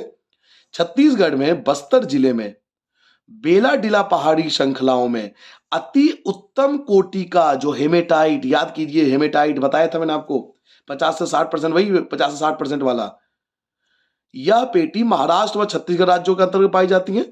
छत्तीसगढ़ के बस्तर जिले में बेलाडीला पहाड़ी श्रृंखलाओं में अति उत्तम कोटि का हेमेटाइट पाया जाता है, जिसमें इस गुणवत्ता के लोह के 14 जवाब मिलते हैं। यानी 14 जगहों पर, बस्तर जिले में 14 जगह वैज्ञानिकों ने ढूंढ रखा है जहां पर हेमेटाइट हमें मिलता है। 14 जवाब ढूंढ रखे हैं बस्तर जिले के अंदर, छत्तीसगढ़ के अंदर। और बस्तर फेमस भी आपको याद होगा, कई बार न्यूज में आता है, वहां पर नक्सलवादी भी आजकल ज्यादा है, तो इसलिए भी न्यूज में कई बार आता रहता है। ठीक है, बेफिलहाल हमारे टॉपिक पे आते हैं आगे। बल्लारी चित्रगुद, बल्लारी चित्रदुर्ग, चिकमंगलू, तुमकुरुपेटी, दोबारा बोल देता हूं, बल्लारी, चित्रदुर्ग, चिकमंगलू और तुमकुरुपेटी, ये अगला तीसरा आ गया आपका। ये पाया था कर्नाटक। ये कहां पाया जाता है? कर्नाटक में। कर्नाटक की इस पेटी में लौह अयस्क की बृहद राशि संचित है। यानी ये वाली पेटी बल्लारी, चित्रदुर्ग, चिकमंगलुरु और तुमकुरु पेटी कहां पाया जाता है? कर्नाटक में। ठीक है, उसके बाद है महाराष्ट्र गोवा पेटी। महाराष्ट्र गोवा पेटी, यहां की जो लोह है ना, वो ज्यादा मतलब अच्छा नहीं माना जाता, उत्तम नहीं माना जाता, फिर भी पेटी तो है ना, मिलता तो है लोहा। यह पेटी गोवा तथा महाराष्ट्र के राज्य के रत्नागिरी जिले में स्थित है। रत्नागिरी जिले बहुत फेमस है, यहां पाया जाता है। ठीक है, तो भारत में लौह अयस्क की 4 पेटियां हैं, याद रखोगे। भारत में लौह अयस्क की 4 पेटियां हैं। उड़ीसा झारखंड पेटी, उड़ीसा में उच्च कोटि का हेमेटाइट किस्म का लौह अयस्क मयूरभंज व केंदुझर जिलों में बादाम पहाड़ खदानों से निकाला जाता है। दुर्ग बस्तर चंद्रपुर पेटी, यह पेटी महाराष्ट्र और छत्तीसगढ़ में पाया जाता है। छत्तीसगढ़ के जो बस्तर जिला है, बेलाडीला पहाड़ी श्रृंखलाओं के अति उत्तम कोटि का हेमेटाइट पाया जाता है। यहां पर 14 जवाब प्राप्त मिले हैं। बल्लारी, चित्रदुर्ग, चिकमंगलुरु, तुमकुरु पेटी, ये कर्नाटक में पाया जाता है और यहां भी लोहा पाया जाता है। महाराष्ट्र गोवा पेटी, यह पेटी गोवा और महाराष्ट्र राज्य के रत्नागिरी जिले में स्थित है। तो भारत के लौह अयस्क की पेटियां 4 है। उसके बाद आता है मैग्नीज। ठीक है, अब हम मैग्नीज के बारे में पढ़ेंगे, पॉइंट नंबर 13। मैग्नीज मुख्य रूप से इस्पात के विनिर्माण में उपयोग किया जाता है। मैग्नीज का सबसे ज्यादा इस्तेमाल होता है इस्पात के निर्माण के लिए। जो इस्पात होता है ना, इस्पात के निर्माण के लिए हम लोग इसका इस्तेमाल करते हैं मैग्नीज का। मैग्नीज मुख्य रूप से इस्पात के विनिर्माण में प्रयोग किया जाता है। 1 टन इस्पात, ये मोस्टली पेपर में पूछा जाता है, 1 टन इस्पात बनाने में, अगर आपको 1 टन इस्पात बनाना है तो उसमें कम से कम 10 किलो मैग्नीज की आवश्यकता होती ही होती है। मैग्नीज का मेन इस्तेमाल है इस्पात के मैन्युफैक्चर में, और 1 टन इस्पात को बनाने के लिए आपको 10 किलोग्राम मैग्नीज कम से कम चाहिए। इसका उपयोग और क्या उपयोग है, तो इसका मैग्नीज का और क्या इस्तेमाल होता है, तो इसका उपयोग होता है ब्लीचिंग पाउडर बनाने में, कीटनाशक दवाइयां बनाने में, पेंट बनाने में, इसमें भी इस्तेमाल किया जाता है। ठीक है, और लास्ट पॉइंट आप याद कर लोगे मैग्नीज का, तो आपके लिए ये बहुत अच्छा होगा, ये वाला पॉइंट। भारत में उड़ीसा मैग्नीज का सबसे बड़ा उत्पादक राज्य। भारत में सबसे ज्यादा उत्पादक राज्य कौन है, तो उड़ीसा। उड़ीसा जो है वो मैग्नीज का सबसे बड़ा उत्पादक राज्य है। ठीक है, जल्दी से रिवाइज करा देता हूं कि हमने इस पेज पे जाना क्या, इस पेज पे हमने क्या पढ़ा। ठीक है, जल्दी से एक बार रिवाइज कर लेते हैं। शुरुआत यहां से की थी हमने, लौह अयस्क से शुरुआत की थी कि ये आधारभूत खनिज है, बाकी उद्योगों के लिए रीढ़ की हड्डी का काम करता है, ये बताया था मैंने आपको। 2 प्रकार के लोहे बताए थे बच्चों मैंने आपको, एक बताया था मैग्नेटाइट जिसमें 70% लोहा पाया जाता है, एक होता है हेमेटाइट जिसमें 50 से 60% लोहा पाया जाता है। भारत में लौह अयस्क की 4 पेटियां हैं, उड़ीसा झारखंड पेटी, दुर्ग बस्तर चंद्रपुर पेटी, उसके बाद बल्लारी चित्रदुर्ग चिकमंगलुरु कुरु पेटी, और महाराष्ट्र गोवा पेटी, 4 पेटी पाई जाती है। मैग्नीज जो कि इस्पात के मैन्युफैक्चर में यूज किया जाता है, 1 टन इस्पात को बनाने के लिए कम से कम आपको 10 किलो मैग्नीज की आवश्यकता होगी। इसके अलावा इसका उपयोग ब्लीचिंग पाउडर, कीटनाशक दवाइयां और पेंट बनाने में किया जाता है। और सबसे बड़ा उत्पादक राज्य जो है, सबसे बड़ा उत्पादक राज्य जो है वो है उड़ीसा। ठीक है, ये हो गया पॉइंट नंबर आपका कौन सा था, ये पॉइंट नंबर 13 कवर हो गया। अब यहाँ पे देखिए एक मैप दिया हुआ है खनिज का, तो इस पे मैं आपको लास्ट में जल्दी से एक बार बता दूंगा इसके बारे में, ये मैप जरूर करके जाना। ठीक है, ये बाद में पढ़ेंगे, अभी आते हैं अगले। अब आते हैं तांबा, ये आ गया 14 टॉपिक तांबा के बारे में। पहले तांबा की ना कुछ प्रॉपर्टी याद कीजिए। देखो जब जैसे मैं आपको बता चुका हूं, मैं साइंस का टीचर हूं, तो इसके बारे में कुछ बेसिक प्रॉपर्टी आप साइंस में भी पढ़ चुके हो। तांबा जो होता है बहुत ज्यादा मेल्येबल होता है, आघात वर्धिता होता है, मतलब इसको शीट बना सकते हो बहुत आसानी से। ये तन्य होती है, तांबे से तार बनती है, ताप का सुचालक होता है। इन सभी के कारण तांबे का उपयोग मुख्यतः बिजली के तार में बनाने में, इलेक्ट्रॉनिक्स में और रसायन उद्योगों में किया जाता है। तो मुझे लगता है 10th क्लास के साइंस के स्टूडेंट के लिए ये चीज नॉर्मल है, बट टॉपिक तो टॉपिक है, करना तो पड़ेगा, तो इसलिए मैंने एक पॉइंट लगा दिया। तांबे की प्रॉपर्टी याद करो, मेल्येबल होता है, तन्य होता है, ताप का सुचालक होता है, और इसी कारण इसका उपयोग बिजली के तार बनाने में, इलेक्ट्रॉनिक्स इंडस्ट्री में और रसायन उद्योगों में इसका इस्तेमाल किया जाता है। और तांबा हमें मिलता कहां है, तो मध्य प्रदेश के बालाघाट खदान है, याद रखोगे। मध्य प्रदेश की जो बालाघाट खदान है ना, देश का लगभग 52% तांबा यहीं से प्राप्त होता है। मध्य प्रदेश की बालाघाट खदाने से लगभग देश का 52% जो तांबा है वो यहीं से मिलता है। बाकी और भी राज्य, राजस्थान वगैरह है, झारखंड भी है, बट मेन जो है ना वो यही पूछा जाता है कि सबसे ज्यादा उत्पादन कहां होता है, तो मध्य प्रदेश की बालाघाट खदान है। देश की 52% तांबा जो है वो यहीं से मिलता है। ठीक है बेटा, आगे बढ़ जाए। नाउ अगला आता है बॉक्साइट। बॉक्साइट के बारे में पढ़ेंगे। पहले बॉक्साइट के बारे में समझिए। बॉक्साइट ना एक तरह से ये ओर्स है, ये अयस्क है। बॉक्साइट एक ओर्स है, और इससे हमें मिलता है एल्युमिनियम। क्या मिलता है, एल्युमिनियम, याद रखोगे। बॉक्साइट एक ओर्स है, उससे हमें मेनली एल्युमिनियम मिलता है। सबसे अधिक एल्युमिनियम बॉक्साइट से ही प्राप्त होता है। ऐसा नहीं है कि सारा एल्युमिनियम बॉक्साइट से प्राप्त होता है, एल्युमिनियम और भी चीजों से प्राप्त होता है, लेकिन सबसे ज्यादा जो एल्युमिनियम मिलता है वो बॉक्साइट नामक और से ही मिलता है। बॉक्साइट, सबसे अधिक एल्युमिनियम बॉक्साइट से ही प्राप्त किया जाता है, पहला पॉइंट। दूसरा, अब दूसरा पॉइंट आप सबको याद होगा क्योंकि आप साइंस पढ़ते हो। एल्युमिनियम एक महत्वपूर्ण धातु है क्योंकि यह लोहे जैसी शक्ति के साथ साथ अत्यधिक हल्का होता है और सुचालक भी होता है। सबको पता है एल्युमिनियम बहुत हल्का होता है, विद्युत का सुचालक होता है, बहुत ज्यादा आघात वर्धिता मेल्येबल होता है। पीट कर आप उसको, एल्युमिनियम की शीट नहीं आती, देखा है आपने, एल्युमिनियम की शीट आती है, तो पीट का आप उसे आघात वर्धिता होती है इसके अंदर भाई, तभी तो शीट बन जाती है इससे। ठीक है, ये मिलता कहाँ है, बॉक्साइट कहीं तो मिलता होगा ना इंडिया में, कहाँ मिलता है, अगर ये पूछ ले तो अब क्या बताओगे आंसर, आप बताओगे भारत में बॉक्साइट के नीचे मुख्यतः अमरकंटक पठार, मेकाल पहाड़ियों, बिलासपुर कटनी के पठारी भागों में पाया जाता है। याद रखोगे। और बॉक्साइट का सबसे बड़ा उत्पादक राज्य कौन है? तो उड़ीसा। फिर से आगे, उड़ीसा। तो बॉक्साइट के बारे में क्या क्या जाना?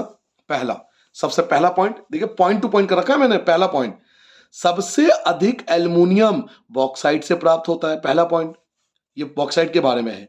एल्युमिनियम एक महत्वपूर्ण धातु है। क्यों? क्योंकि यह लोहे जैसी शक्ति के साथ साथ बहुत हल्का होता है और विद्युत का सुचालक होता है। इसमें अधिक आघात वर्धता पाई जाती है, लोहे से ज्यादा मेलेबल होता है ये। अगला, भारत में बॉक्साइट कहां पाया जाता है? तो भारत में बॉक्साइट पाया जाता है अमरकंटक पठार, मेकाल पहाड़ियों, बिलासपुर कटनी के पठारी में पाया जाता है। सबसे बड़ा उत्पादक राज्य कौन है बॉक्साइट का? तो उड़ीसा सबसे बड़ा उत्पादक राज्य है। ठीक है, आगे बढ़ जाए। नाउ एक चीज आपको याद रखना है। हाँ, अच्छा, ये हम पढ़ चुके हैं। उड़ीसा भारत का सबसे बड़ा बॉक्साइट उत्पादक राज्य, मैंने आपको यहाँ बता दिया 49%। तो यहाँ पे दे भी रखा अलग से, तो यही चीज ये है। आप चाहो तो यहाँ से कर लो या ये पॉइंट कर लेना। ठीक है, ये सब इसमें आएगा, बॉक्साइट में आएगा। ये पॉइंट नंबर 15 था आपका, बॉक्साइट। ठीक है, अब आते हैं जल्दी से एक बार रिवाइज कर लेते हैं। इस पेज पर हमने क्या क्या जाना? इस पेज पर हमें बेसिकली दो ही चीज जाना। एक तो तांबा के बारे में। तांबा आघात वर्धिता होता है, तन्य होता है, विद्युत का सुचालक होता है। इस कारण इसका इस्तेमाल बिजली के तार बनाने में, इलेक्ट्रॉनिक चीजों में और रसायन उद्योगों में किया जाता है। मध्य प्रदेश का बालाघाट खदान है, देश के 52% तांबा यहीं से मिलता है। बॉक्साइट के बारे में बताया, सबसे अधिक एल्यूमिनियम बॉक्साइट से मिलता है। एल्यूमिनियम जो होता है ये बहुत ज्यादा उपयोगी धातु है, क्योंकि बहुत हल्का होता है और इसके अलावा ये सुचालक भी होता है विद्युत का। आघात वर्ता बहुत ज्यादा पाई जाती है। ये कहाँ मिलता है भारत में? तो ये मिलता है अमरकंटक पठार, मेकाल पहाड़ी और बिलासपुर कटनी पठारी में। और बॉक्साइट का सबसे उत्पादक राज्य है उड़ीसा। ठीक है बच्चों। नाउ पॉइंट नंबर आते हैं 16। अब आते हैं अभ्रक के बारे में। अभ्रक के बारे में जानेंगे। ठीक है, इलेक्ट्रॉनिक में बहुत इस्तेमाल होता है अभ्रक का। इलेक्ट्रॉनिक चीजों को बनाने के लिए बहुत ज्यादा इस्तेमाल होता है अभ्रक का। अभ्रक अभ्रक एक ऐसा खनिज है जो प्लेटों अथवा पत्रन क्रम में पाया जाता है। ऐसे पाया जाता है, प्लेटों के फॉर्म में पाया जाता है, तो मतलब लेयर में पाया जाता है। अभ्रक जो होता है लेयर के फॉर्म में पाया जाता है। एक लेयर के ऊपर दूसरा लेयर, दूसरे लेयर के ऊपर तीसरा लेयर, तो लेयर के फॉर्म में पाया जाता है। अभ्रक एक ऐसा खनिज है जो प्लेटों अथवा पत्रन क्रम में पाया जाता है। पहला पॉइंट। दूसरा, ये परतें इतनी महीन हो सकती है, मतलब इतना पतला परत हो सकता है कि इसकी 1000 परतें कुछ सेंटीमीटर ऊंचाई में समाहित हो जाती है। यानी इतना पतला होता है कि इसकी 1000 अगर आप परत बना दो ना, तो कुछ ही सेंटीमीटर में समा जाएगा। ये अलग अलग कलर में पाया जाता है। कुछ अभ्रक जो होते हैं काले होते हैं, कुछ पारदर्शी भी होते हैं, कुछ हरे होते हैं, लाल होते हैं, पीले होते हैं, भूरे रंग के होते हैं। बहुत सारे कलर में अभ्रक पाए जाते हैं। अब इसके गुण क्या क्या है? इसकी सर्वोच्च परावैद्युत शक्ति, मैंने आपको बोला था ना इलेक्ट्रॉनिक चीजों में बहुत इस्तेमाल होता है अभ्रक का। तो इसकी सर्वोच्च परावैद्युत शक्ति, ऊर्जा हास्य का निम्न गुणांक, विंस वाहन के गुण और उच्च वोल्टेज की प्रतिरोधकता के कारण अभ्रक विद्युत व इलेक्ट्रॉनिक उद्योगों में प्रयुक्त होने वाली अपरिहार्य खनिजों में से एक है। यानी इलेक्ट्रॉनिक इंडस्ट्री के अंदर, अगर आप इलेक्ट्रॉनिक इंडस्ट्री हैवेल्स की बात करो, आप कोई भी कंपनी उठा लो, इलेक्ट्रॉनिक चीजों को जो बनाते हैं ना, तो उनके लिए जो अभ्रक है ये बहुत यूजफुल है। तो वो जमीन में किसकी खोज करेंगे? अभ्रक की। उन्हें जहां अभ्रक मिलेगा वहीं अपना इंडस्ट्री लगाएंगे। तो अभ्रक के बारे में क्या क्या जाना हमने? कि प्लेटों में पाए जाते हैं, मतलब परत में पाए जाते हैं। इसकी कई हजार परतें कुछ सेंटीमीटर में समा सकती हैं। ये अलग अलग कलर में पाया जाता है, पारदर्शी, काले, हरे, लाल, पीले, भूरे रंग के। इसमें क्या क्या गुण होता है? तो इसमें सर्वोच्च परावैद्युत शक्ति होती है, ऊर्जा हास्य का निम्न गुणांक होता है, मतलब जो इलेक्ट्रॉनिक है, इलेक्ट्रिसिटी है, वो लॉस कम होता है इसमें। विंस वाहन के गुण होते हैं इसके अंदर, उच्च वोल्टेज की प्रतिरोध क्षमता होती है इसके अंदर। इसलिए इलेक्ट्रॉनिक उद्योग में ये बहुत ज्यादा यूज किया जाता है। अभ्रक मिलता कहाँ है? तो मोस्टली अभ्रक जो मिलता है वो मिलता है बिहार झारखंड की कोडरमा, गया, हजारीबाग पेटी में। बिहार झारखंड की कोडरमा, गया, हजारीबाग पेटी इसकी अग्रिम उत्पादक है। तो सबसे ज्यादा जो अभ्रक मिलता है वो बिहार झारखंड की जो कोडरमा, गया, हजारीबाग पेटी है, वहां मिलता है सबसे ज्यादा अभ्रक। और भी जगह है जहां अभ्रक मिलता है, जैसे राजस्थान में कुछ अगर ढूंढो, राजस्थान में थोड़ा सा मिल जाएगा आपको, आंध्र प्रदेश में मिल जाएगा। बट पेपर में क्या आता है? जो सबसे बड़ा उत्पादक है, तो हमें सबसे बड़ा उत्पादक याद करना होता है। तो अभ्रक का सबसे बड़ा उत्पादक कौन है? तो बिहार झारखंड की कोडरमा, गया, हजारीबाग पेटी। नाउ अगला आता है 17 पॉइंट, चूना पत्थर, लाइमस्टोन जिसको बोलते हैं। आपने अगर साइंस पढ़ी हो तो चैप्टर 1 ऐसा लगा साइंस का ही चैप्टर चल रहा हो। ये सारे टॉपिक आगे साइंस के ही हैं। जो सोर्स ऑफ एनर्जी है ना आपका चैप्टर 14, पूरा साइंस का वही चैप्टर दे रखा है, लाइमस्टोन, चूना पत्थर। तो पहला पॉइंट, चूना पत्थर जो होता है वो कैल्शियम या कैल्शियम कार्बोनेट या मैग्नीशियम कार्बोनेट से बनी चट्टानों में पाया जाता है। कहां पाया जाता है चूना पत्थर? तो कैल्शियम या कैल्शियम कार्बोनेट या मैग्नीशियम कार्बोनेट से बनी चट्टानों में पाया जाता है। और ये सब वर्ड आपने पढ़ रखा है चैप्टर 1 साइंस में। यह अधिकांशतः अवसादी चट्टानों में पाया जाता है। याद रखोगे चूना पत्थर मोस्टली कहां पाया जाता है? यह अवसादी चट्टानों में पाया जाता है। याद है ना अवसादी चट्टान, अभी थोड़ी देर पहले बताया था। तो ये मोस्टली अवसादी चट्टानों में पाया जाता है। और चूना पत्थर का सबसे ज्यादा इस्तेमाल कौन करता है? तो सीमेंट उद्योग, सीमेंट का उद्योग के लिए चूना पत्थर बहुत जरूरी है। चूना पत्थर सीमेंट उद्योग का एक आधारभूत कच्चा माल है। सीमेंट बनेगा ही तब जब उसके बाद चूना पत्थर होगा। तो क्या क्या जाना हमने इसमें चूना पत्थर के बारे में? चूना पत्थर कहां पाया जाता है? तो ये पाया जाता है कैल्शियम या कैल्शियम कार्बोनेट या मैग्नीशियम कार्बोनेट से बनी चट्टानों में। ये अवसादी चट्टानों में पाया जाता है और ये सीमेंट उद्योग के लिए आधारभूत कच्चा माल है। सबसे ज्यादा चूना पत्थर कहां पाया जाता है? तो राजस्थान में। ठीक है, याद रखोगे राजस्थान नंबर 1 पे है चूना पत्थर के लिए, इसके प्रोडक्शन के लिए। तो सबसे ज्यादा यहीं पाया जाता है। तो ये चूना पत्थर के बारे में था। तो ये पेज कंप्लीट होता है। जल्दी से एक बार रिवाइज कर लें। इस पेज में हमने क्या क्या जाना? एक तो बताया था उड़ीसा बॉक्साइट का सबसे बड़ा उत्पादक राज्य है। फिर बताया था अभ्रक के बारे में। अभ्रक एक ऐसा खनिज है जो पत्तन क्रम में पाया जाता है, परतों में पाया जाता है। इसकी परतें जो होती हैं वो 1000 से कुछ अगर अधिक परतें हो कुछ सेंटीमीटर में समझ आती हैं। अलग अलग कलर होते हैं इसके। इसकी सर्वोच्च परावैद्युत शक्ति, ऊर्जा हास का निम्न गुणांक, विंस वाहन के गुण और उच्च वोल्टेज प्रतिरोधकता की क्षमता के कारण इसका इस्तेमाल इलेक्ट्रॉनिक इंडस्ट्री में बहुत ज्यादा होता है। अभ्रक सबसे ज्यादा मिलता है बिहार झारखंड की जो कोडरमा गया हजारीबाग पेटी है वहां पर चूना पत्थर पाया जाता है। चूना पत्थर कैल्शियम या कैल्शियम कार्बोनेट या मैग्नीशियम कार्बोनेट की बनी चट्टानों में पाया जाता है। मोस्टली अवसादी चट्टानों में पाया जाता है और सीमेंट उद्योग का यह आधारभूत कच्चा माल है। सबसे ज्यादा जो चूना पत्थर प्रोड्यूस करता है वो कौन सा राज्य है? तो वो राजस्थान हमारा। ठीक है बच्चों, आगे बढ़ सकते हैं। नाउ खनिजों का संरक्षण। ये खनिज जो है ना, ये हजारों साल लगे इनको बनने के लिए। देखिए खनिज जो है ना ये अनवीकरणीय है। एक बार खत्म हो गए दोबारा नहीं मिलेंगे आपको। हजारों साल में बने हैं ये। तो इनका संरक्षण करना जरूरी है। अगर आपसे पूछ लेना कि भाई खनिजों का संरक्षण क्यों करें, ये जो आप सारे खनिज पढ़ रहे हो, बॉक्साइट, एल्युमिनियम, लोहा पढ़ रहे हो ना, इनको बनने में हजारों साल लगे, मिलियन मिलियन ईयर लगे इनको बनाने में। ये अनवीकरणीय योग्य हैं। एक बार खत्म हो गए तो दोबारा नहीं मिलेंगे। ये अनवीकरणीय योग्य है। एक बार खत्म हो गए दोबारा नहीं मिलेंगे, इसलिए इसका संरक्षण करना जरूरी है। तो संरक्षण कैसे करोगे? पहले तो देखो खनिजों का संरक्षण क्यों करें? क्योंकि ये अनवीकरणीय है, एक बार खत्म हो जाएगा दोबारा नहीं मिलेगा, इसलिए संरक्षण करना जरूरी है। अब संरक्षण कैसे करोगे आप? आ जाओ बताता हूं कैसे करोगे। पहला, खनिजों का संरक्षण करने के लिए ये कौन सा पॉइंट होगा? ये पॉइंट होगा 18। पॉइंट नंबर 18 चल रहा है कि खनिजों का संरक्षण आप कैसे करोगे। तो खनिजों का संरक्षण हम कैसे करेंगे? देखिए, खनिज संसाधनों को सुनियोजित एवं सतत पोषणीय ढंग से प्रयोग करने के लिए एक तालमेल युक्त प्रयास करना होगा। इस लाइन का मतलब है कि हमें खनिजों का संरक्षण करने के लिए सतत पोषणीय विकास करना पड़ेगा। अब सर ये सतत पोषणीय विकास क्या होता है? सतत पोषणीय विकास का मतलब होता है हम आज के लिए तो यूज करें लेकिन भविष्य के लिए भी बचा कर रख लें। सतत पोषणीय ढंग का मतलब है कि आज तो यूज करो, जितना आपको चाहिए उसको ढंग से यूज करो, लेकिन भविष्य के लिए भी बचा के रखो। एक तो ये तरीका है।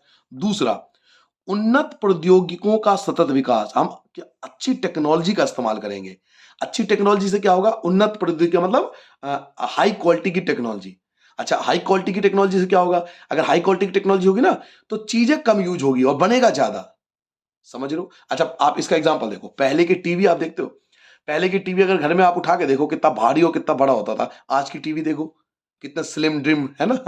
तो फर्क है या नहीं है? ये उन्नत पहले के मोबाइल देख लो, तो पहले के मोबाइल कितने बड़े होते थे, भारी होते थे, उसमें कितना ज्यादा यूज होता होगा, कितने प्रकार की चीजें यूज होती। आज के मोबाइल देखो कितना छोटा, हल्का, पतला, एकदम स्लिम। तो उन्नत प्रौद्योगिकी हो रहा है ना। लाइव एग्जांपल आपको बता रहा हूं, उन्नत प्रौद्योगिकी का यूज है। ठीक है, आगे जितना ज्यादा टेक्नोलॉजी डेवलप करोगे चीजें कम इस्तेमाल होंगी। धातुओं का पुनः चक्रण करके, पुनः चक्रण करो। भैया आपने धातु का इस्तेमाल करा, उसे रिसाइकिल कर लो। अगला, रद्दी धातुओं का उपयोग। जो रद्दी धातुएं होती है, जैसे जो खराब हो गई, जंग लग गया, बेकार हो गया, जो हम लोग कबाड़ी वाले को देते हैं, उनका उपयोग करो। अन्य प्रतिस्थापनों का प्रयोग करो, यानी उसकी जगह पे, जैसे लोहा है, लोहा अब बहुत ज्यादा यूज हो रहा है, तो लोहे का कोई प्रतिस्थापन ढूंढो, उसका सब्स्टिट्यूशन ढूंढो जो लोहे जैसा हो लेकिन आपको ज्यादा मात्रा में आसानी से मिल जाए। तो कोई ना कोई उसका सब्स्टिट्यूशन हमें ढूंढना पड़ेगा। आजकल हम क्या कर रहे हैं, पहले कोयले से पूरा इलेक्ट्रिसिटी बनता था, अब आजकल हम सोलर एनर्जी बना रहे हैं, सब्स्टिट्यूशन कर रहे हैं, क्योंकि हमें पता है कोयला खत्म हो जाएगा। समझ रहे हो बात को? तो हमें कोई ना कोई सब्स्टिट्यूशन ढूंढना पड़ेगा अगर हम खनिजों का संरक्षण चाहते हैं तो। ठीक है, पॉइंट नंबर 3 में हमने क्या पढ़ा, खनिजों का संरक्षण क्यों करें। खनिजों का संरक्षण इसलिए करें क्योंकि अनवीकरणीय है, एक बार यूज हो गया, एक बार खत्म हो गया तो दोबारा नहीं मिलेगा हमें, क्योंकि इनको बनाने में लाखों साल लगे हैं। तो खनिजों का संरक्षण आप कैसे करोगे, तो सतत पोषणीय ढंग से। सतत पोषणीय ढंग से, ये है मेन वर्ड, बाकी आप लिखो मत लिखो कोई बात नहीं। सतत पोषणीय ढंग ये याद रखो। सतत पोषणीय ढंग का मतलब होता है आज के लिए इस्तेमाल करो, भविष्य के लिए बचा के रखो। दूसरा, उन्नत प्रौद्योगिकों का सतत विकास करो, अच्छी टेक्नोलॉजी लेके आओ, धातुओं का पुनः चक्रण करो, रिसाइकल करो, रद्दी धातुओं का उपयोग करो, और कोई ना कोई सब्स्टिट्यूशन ढूंढो ताकि हम उसकी जगह किसी और चीज का इस्तेमाल कर सके। नाउ यहां से टॉपिक हमारे बदल जाएंगे बच्चों, अब आएंगे टॉपिक हमारे ऊर्जा संसाधन। ऊर्जा सभी क्रियाकलापों के लिए आवश्यक है, यानी ऊर्जा तो इलेक्ट्रिसिटी का, इलेक्ट्रिसिटी से मतलब यहाँ पर कि इलेक्ट्रिसिटी आपको आजकल हर एक चीज के लिए चाहिए। खाना पकाने में, रोशनी व ताप के लिए, गाड़ियों के संचालन तथा उद्योगों में मशीनों के संचालन में ऊर्जा की आवश्यकता होती है। तो हाँ, ये बात तो सच है कि आजकल एनर्जी जो है, ऊर्जा है, वो हर चीज में हर जगह चाहिए ही चाहिए। नाउ पहला पॉइंट आप ये याद करोगे, ये आपका पॉइंट नंबर हो जाएगा बच्चों 19। ऊर्जा का उत्पादन ईंधन खनिजों जैसे, तो ऊर्जा का उत्पादन कौन से खनिज से होता है, तो कोयला से, पेट्रोलियम से, प्राकृतिक गैस से, यूरेनियम से, या इन सब चीजों से, विद्युत से किया जाता है ऊर्जा का उत्पादन। तो ऊर्जा का उत्पादन अगर आपसे पूछा जाए कौन से खनिजों से होता है, तो ऊर्जा का उत्पादन होता है कोयले से, पेट्रोलियम से, प्राकृतिक गैस से, यूरेनियम से। और मुझे जहां तक पता है कि एक 10th क्लास के बच्चों को इतना पता होता है कि भाई जो इलेक्ट्रिसिटी है वो आजकल किस किस चीज से जनरेट की जाती है, कोयला, पेट्रोल, प्राकृतिक गैस और यूरेनियम वगैरह से इलेक्ट्रिसिटी बनाई जाती है। अब इसको बनाने के ना, यानी ऊर्जा संसाधन को ना, दो कैटेगरी में बांटा जाता है। एक आपका आता है परंपरागत साधन, और एक आता है आपका गैर परंपरागत साधन, जो आपका अगला पॉइंट होगा। तो हम भी इसको दो कैटेगरी में बांट लेते हैं। एक आता है पॉइंट नंबर 20 कि परंपरागत साधन कौन से होते हैं। देखिए, परंपरागत साधन वो है जो पहले समय से यूज होते हुए आ रहे हैं, यानी कई 100 सालों से इसका यूज करते हुए हम लोग आ रहे हैं, जैसे कि लकड़ी, उपले, कोयला, पेट्रोलियम, प्राकृतिक गैस तथा विद्युत, दोनों जल विद्युत और ताप विद्युत, ये सब परंपरागत साधन है। ये सब पहले से यूज होते हुए आ रहे हैं, कई 100 सालों से हम लोग इसका इस्तेमाल करते हुए आ रहे हैं। खास करके बात करें लकड़ी, उपले, कोयले वगैरह की, तो हम लोग बहुत पहले से इस्तेमाल करते आ रहे हैं। पेट्रोलियम, प्राकृतिक गैस, ये सब जो है वो कई सालों से यूज होते आ रहे हैं। इन सब चीजों से हम इलेक्ट्रिसिटी बनाते हैं, जल से विद्युत बनाते हैं, पानी से, ताप विद्युत का मतलब है कोयले से बनने वाला इलेक्ट्रिसिटी। ये सब परंपरागत साधनों में आते हैं। जबकि गैर परंपरागत साधन जो है वो नए हैं, जिनका इस्तेमाल हाल फिलहाल में शुरू किया गया है। जैसे सौर ऊर्जा आपने सुना होगा, जो आपका सौर ऊर्जा है, सोलर एनर्जी है, आजकल बहुत प्रचलित है। पवन ऊर्जा है, जो विंड मिल लगाए जाते हैं, ज्वारीय ऊर्जा, भूतापीय ऊर्जा, बायोगैस, परमाणु ऊर्जा, ये सब गैर परंपरागत साधन है। गैर परंपरागत साधन का मतलब है जिनका इस्तेमाल हाल फिलहाल में शुरू हुआ है। परंपरागत कौन थे, जिनका इस्तेमाल बहुत पहले से होता रहा है, और गैर परंपरागत साधन कौन सा है, जिनका इस्तेमाल अभी नया नया शुरू हुआ है। तो ये पॉइंट नंबर आपका 21 हो जाएगा। गैर परंपरागत साधन, इसमें आएगा सौर ऊर्जा, पवन ऊर्जा, ज्वारीय ऊर्जा, भूतापीय ऊर्जा, बायोगैस, परमाणु ऊर्जा, ये सब गैर परंपरागत साधन है। ठीक है बच्चों।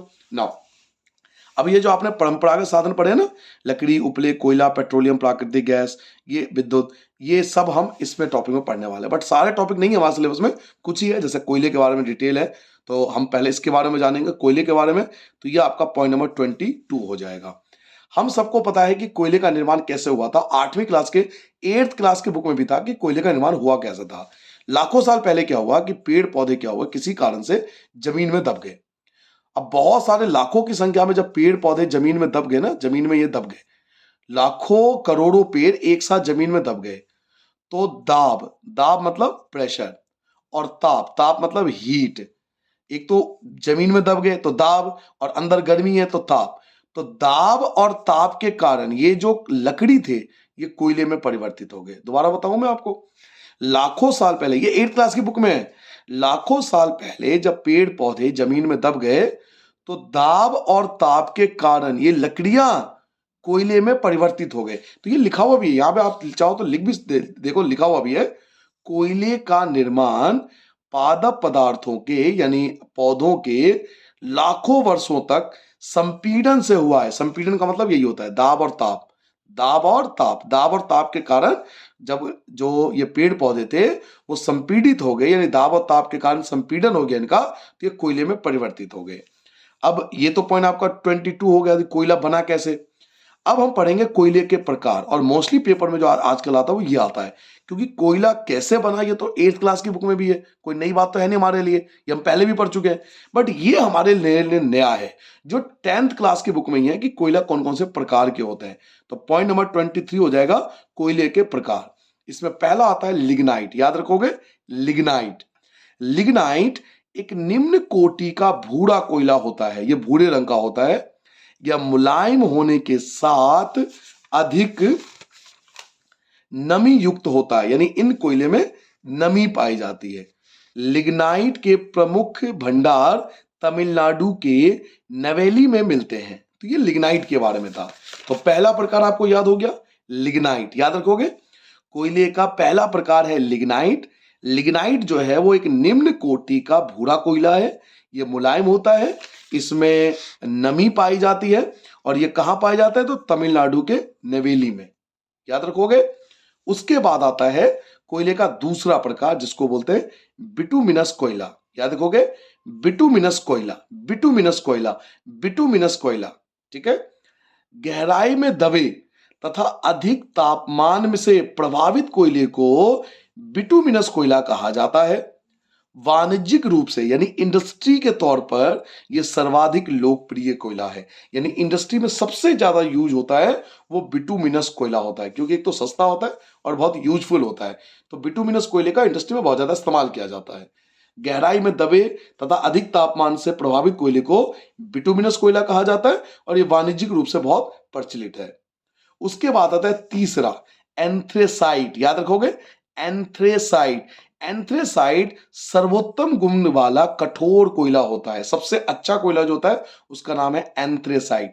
एंथ्रेसाइट सर्वोत्तम गुण वाला कठोर कोयला होता है, ठीक है। तो ये था पॉइंट नंबर आपका 23 की कोयले के कौन कौन से प्रकार है इंडिया में। एक बार जल्दी से रिवाइज करता हूँ, इस पेज पे हमने क्या पढ़ा।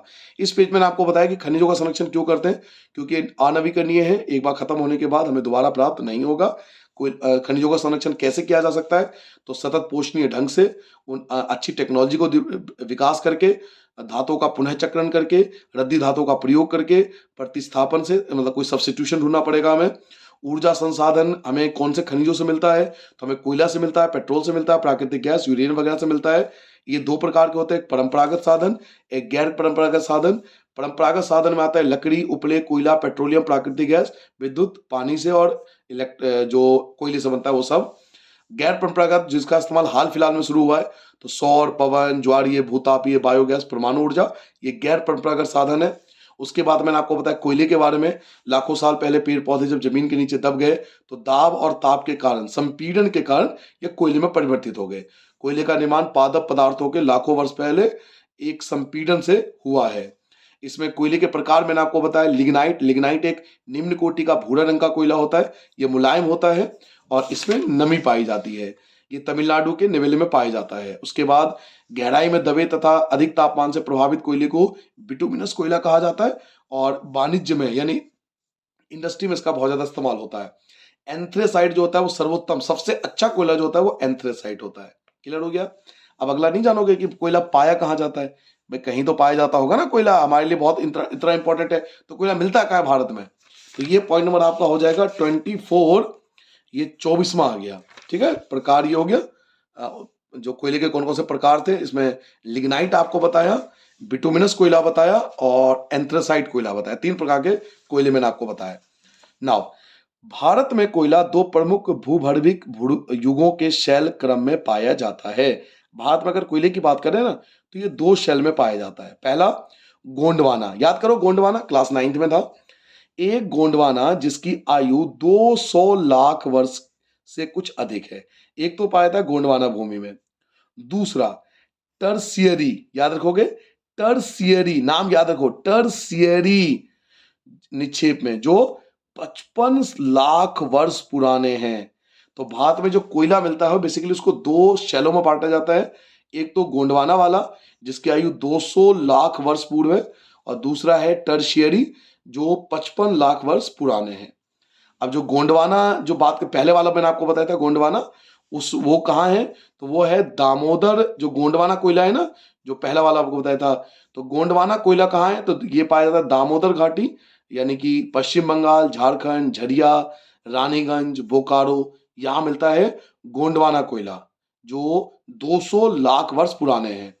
और जो टर्शियरी कोयला है जो 55 लाख वर्ष पुराना है, वो कहाँ मिलता है, तो ये मिलता है उत्तर पूर्वी राज्यों में, मेघालय में, असम में, अरुणाचल प्रदेश में, नागालैंड में। क्लियर हो गया। भारत में कोयला जो है बेसिकली दो सेलों में पाया जाता है, याद रखोगे। भारत में कोयला बेसिकली दो अलग अलग शैलों में पाया जाता है। एक गोंडवाना शैल में जिसकी आयु 200 लाख वर्ष पूर्व है, और एक टर्शियरी सेल में जो 55 लाख वर्ष पुराने हैं। यहाँ गोंडवाना कोयले की बात करें तो ये दामोदर घाटी यानी पश्चिम बंगाल, झारखंड, झरिया, रानीगंज, बोकारो में स्थित है। और टर्शियरी कोयले की बात करें तो ये भारत के उत्तर पूर्वी राज्यों में पाया जाता है, मेघालय में, असम में, अरुणाचल प्रदेश में, नागालैंड में। तो यहाँ पाया जाता है जो है हमारा टर्शियरी कोयला। क्लियर हो गया, दोनों शेल क्लियर हो गए, एक गोंडवाना शेल और एक टर्शियरी, ये दो प्रकार के कोयले पाए जाते हैं इंडिया के अंदर।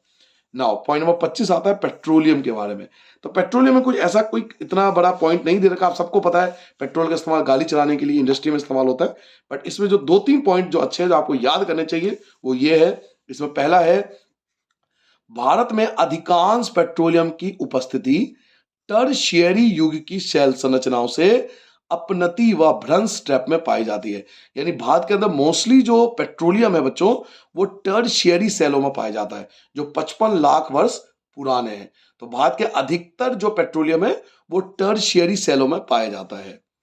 भारत में मुंबई हाई, गुजरात, असम प्रमुख पेट्रोलियम उत्पादक क्षेत्र है। भारत में सबसे ज्यादा पेट्रोलियम उत्पादक कहाँ पे होता है, तो मुंबई में, गुजरात में और असम में। भारत के जो पेट्रोलियम की अगर बात करें कहाँ भारत को मिला पेट्रोलियम के खदान, तो वो मिले हमें मुंबई में, गुजरात में और असम में। और सबसे पुराना असम, असम भारत का सबसे पुराना तेल उत्पादक राज्य है, याद रखोगे। असम जो है भारत का सबसे पुराना तेल उत्पादक राज्य है। तो पेट्रोलियम के बारे में तीन बातें याद कर लो। एक तो याद करो कि टर्शियरी सेलों में मिलता है। दूसरा याद करो कि मुंबई, गुजरात, असम में पेट्रोलियम सबसे ज्यादा हमें मिलता है, मोस्टली यही इन्हीं राज्यों से पेट्रोलियम उत्पादन किया जाता है। और असम जो है भारत का सबसे पुराना तेल उत्पादक राज्य है। ठीक है। नाउ अगला पॉइंट आता है पॉइंट नंबर 26, प्राकृतिक गैस, नेचुरल गैस, जिसको क्लियर फ्यूल या क्लीन फ्यूल बोलते हैं कि भाई ये साफ फ्यूल है, ये पोल्यूशन कम करता है। तो कार्बन डाइऑक्साइड के कम उत्सर्जन के कारण प्राकृतिक गैस को पर्यावरण अनुकूल माना जाता है। जैसे मैंने आपको कहा इसको क्लियर फ्यूल बोलते हैं क्योंकि इससे पोल्यूशन कम होता है। कोयला और पेट्रोल के मुकाबले तो बहुत ज्यादा कम पोल्यूशन होता है, इसको क्लियर फ्यूल बोला जाता है। तो सीएनजी किट वगैरह लगाते हैं आजकल गाड़ियों में ताकि पोल्यूशन कम हो। तो प्राकृतिक गैस की बात करें तो कार्बन डाइऑक्साइड के कम उत्सर्जन के कारण प्राकृतिक गैस को पर्यावरण अनुकूल माना जाता है। ये मिलता कहाँ है, तो ये बेसिकली मिलता है कृष्णा गोदावरी नदी बेसिन में। प्राकृतिक गैस के विशाल भंडार खोजे गए हैं। मोस्टली जो प्राकृतिक गैस इंडिया में मिलता है वो कहाँ मिलता है, तो कृष्णा गोदावरी नदी बेसिन में। कृष्णा गोदावरी नदी बेसिन में प्राकृतिक गैस के विशाल भंडार खोजे गए हैं। तीसरा पॉइंट आपको याद रखना है कि 1700 किलोमीटर लंबी हजीरा विजयपुर जगदीशपुर, जिसको HVJ शॉर्ट में बोलते हैं, हजीरा विजयपुर जगदीशपुर, याद रखोगे। H4 क्या है, हजीरा, V4 है विजयपुर और J4 है Jagdishpur. Gas pipeline Mumbai high और बसीन को पश्चिमी व उत्तरी भारत के उर्वरक, विद्युत व अन्य औद्योगिक क्षेत्रों से जोड़ती है। ये पाइपलाइन लगा रखा है हमने, 1700 किलोमीटर का पाइपलाइन है। इस पाइपलाइन का नाम याद रखना, ये पाइपलाइन जो है ना, इस पाइपलाइन का नाम है, ये 1700 किलोमीटर की पाइपलाइन है जिसका नाम है HVJ, हजीरा विजयपुर जगदीशपुर पाइपलाइन, जो कि मुंबई से शुरू होती है और उत्तरी भारत को जोड़ती है। वहां पे उर्वरक, विद्युत, इन सबको बनाने में ये बहुत ज्यादा यूज किया जाता है। तो ये HVJ जो है ना, इसका याद रखना आप, ठीक है। तो इस पेज पे हमने क्या जाना, जल्दी से एक बार रिवाइज करा देता हूं मैं आपको। शुरुआत यहां से हुई थी कि कोयले के कौन कौन से प्रकार थे। तो मैंने आपको बताया था लिग्नाइट, ये भूरे रंग का होता है, निम्न कोयला, मुलायम होता है और इसमें ना नमी पाई जाती है, तमिलनाडु के नेवेली में पाया जाता है। बिटुमिनस कोयला, ये इंडस्ट्री में सबसे ज्यादा यूज होता है और सबसे अच्छा कोयला होता है एंथ्रेसाइट। भारत में कोयला बेसिकली दो जगह पाया जाता है, एक गोंडवाना शेल में और एक टर्शियरी शेल में। गोंडवाना शेल जो है वो 200 लाख वर्ष पुराने हैं और टर्शियरी शेल 55 लाख वर्ष पुराने हैं। जो गोंडवाना कोयला है वो गोदावरी घाट यानी पश्चिम बंगाल, झारखंड, झरिया, रानीगंज, बोकारो में स्थित है। और टर्शियरी कोयला जो है वो भारत के उत्तर पूर्वी राज्य मेघालय, असम, अरुणाचल प्रदेश, नागालैंड में पाया जाता है। पेट्रोलियम की बात करें तो भारत का पेट्रोलियम जो है मोस्टली वो टर्शियरी सेलों में पाया जाता है और भारत में मुंबई, गुजरात, असम जो है वो अधिक पेट्रोलियम का उत्पादक क्षेत्र है। असम सबसे पुराना तेल उत्पादक क्षेत्र है भारत का। प्राकृतिक गैस क्लियर फ्यूल बोलते हैं क्योंकि ये कम कार्बन डाइऑक्साइड उत्सर्जित करता है, इसलिए ये पर्यावरण के अनुकूल माना जाता है। कहाँ पाया जाता है तो कृष्णा गोदावरी नदी बेसिन में पाया जाता है। और 1700 किलोमीटर का हमारा एक जो है गैस पाइपलाइन है जिसका नाम है HVJ, हजीरा विजयपुर जगदीशपुर पाइपलाइन, जो मुंबई से उत्तर भारत के उर्वरक और विद्युत औद्योगिक क्षेत्रों को जोड़ती है। नाउ आते हैं विद्युत, इलेक्ट्रिसिटी की बात करें तो इलेक्ट्रिसिटी जनरेट के ना दो तरीके हैं। भारत के मोस्टली इलेक्ट्रिसिटी दो प्रकार से जनरेट की जाती है। ये पॉइंट नंबर आपका हो जाएगा पॉइंट नंबर 27। ये पॉइंट नंबर 27 हो जाएगा बच्चों। भारत में ना इलेक्ट्रिसिटी जनरेट करने के ना दो आपके ना ये सब दिया हुआ है, चैप्टर 14 उठाओगे ना साइंस का, उसमें सब दिया हुआ है। ये इलेक्ट्रिसिटी जनरेट के ना दो तरीके होते हैं। पहला होता है कि आप ना हाइड्रो पावर प्लांट, हाइड्रो आपने सुना होगा, हाइड्रो पावर प्लांट जिसमें ना पानी से बनाया जाता है इलेक्ट्रिसिटी। तो प्रभावी जल से जो हाइड्रो टरबाइन चलाकर जल विद्युत उत्पन्न करते हैं। इसमें क्या करते हैं कि डैम बनाते हैं, ये डैम बना दिया और डैम से पानी को नीचे छोड़ा जाता है और यहाँ टरबाइन लगे होते हैं, बहुत सारे टरबाइन होते हैं ये। तो जब ये पानी टरबाइन पे गिरता है ना तो ये टरबाइन रोटेट होता है और हम सबने साइंस में पढ़ी है कि अगर कोई चीज रोटेट होगा तो उसमें होगा मैकेनिकल एनर्जी। मैकेनिकल एनर्जी को भेजा जाता है डायनेमो। डायनेमो एक आप समझ सकते हो, डायनेमो एक क्या होता है, एक डिवाइस होती है जो मैकेनिकल एनर्जी को इलेक्ट्रिक एनर्जी में कन्वर्ट कर देता है। याद रखोगे, डैम बनाते हैं, डैम से पानी को छोड़ते हैं टरबाइन पर, टरबाइन रोटेट होता है, इससे बनता है मैकेनिकल एनर्जी, यांत्रिक ऊर्जा। यांत्रिक ऊर्जा जाता है डायनेमो। डायनेमो एक मशीन है या एक डिवाइस है जो मैकेनिकल एनर्जी को, यांत्रिक ऊर्जा को इलेक्ट्रिक एनर्जी, विद्युत ऊर्जा में कन्वर्ट कर देता है। तो भारत में जो इलेक्ट्रिसिटी होती है ना दो प्रकार से उत्पन्न की जाती है। पहला, प्रभावी जल से जो हाइड्रो टरबाइन चलाकर जल विद्युत बनाते हैं। दूसरा, अन्य ईंधन जैसे कि कोयले से बना लो, पेट्रोल से बना लो, प्राकृतिक गैस से बना लो। इससे क्या करते हैं, पानी इस जलाने से टरबाइन चलाकर ताप विद्युत उत्पन्न होता है। अब क्या करते हैं हम लोग, कोयला वगैरह, पेट्रोल या प्राकृतिक गैस, इसको जलाओ, ऊपर पानी रख दो, तो जब इसको जलाओगे तो पानी का क्या बनेगा, भाप बनेगा। और ये भाप क्या करता है टरबाइन को, यहाँ टरबाइन लगे होते हैं। नीचे आपने क्या करा, नीचे कोयला जलाया, नीचे आपने कोयला जलाया, पेट्रोल जलाया, प्राकृतिक गैस जलाया, ऊपर पानी है तो पानी का भाप बनेगा। इस भाप की वजह से, स्टीम की वजह से ना ये जो टरबाइन होते हैं रोटेट करते हैं। फिर वही कहानी, जैसी टरबाइन रोटेट करेंगे वो बनेगा मैकेनिकल एनर्जी, यांत्रिक ऊर्जा, फिर उसको डायनेमो भेजेंगे, डायनेमो से इलेक्ट्रिक एनर्जी में कन्वर्ट कर देंगे। तो इलेक्ट्रिसिटी ऐसे बनाई जा सकती है, ऐसे बनाई जा सकती है। तो भारत में दो प्रकार से बनता है इलेक्ट्रिसिटी, या तो हाइड्रो पावर प्लांट से, या फिर कोयला, पेट्रोल या प्राकृतिक गैस से, या फिर यूरेनियम से। ठीक है, तो आगे बढ़ जाए। नाउ पॉइंट नंबर 28 आते हैं।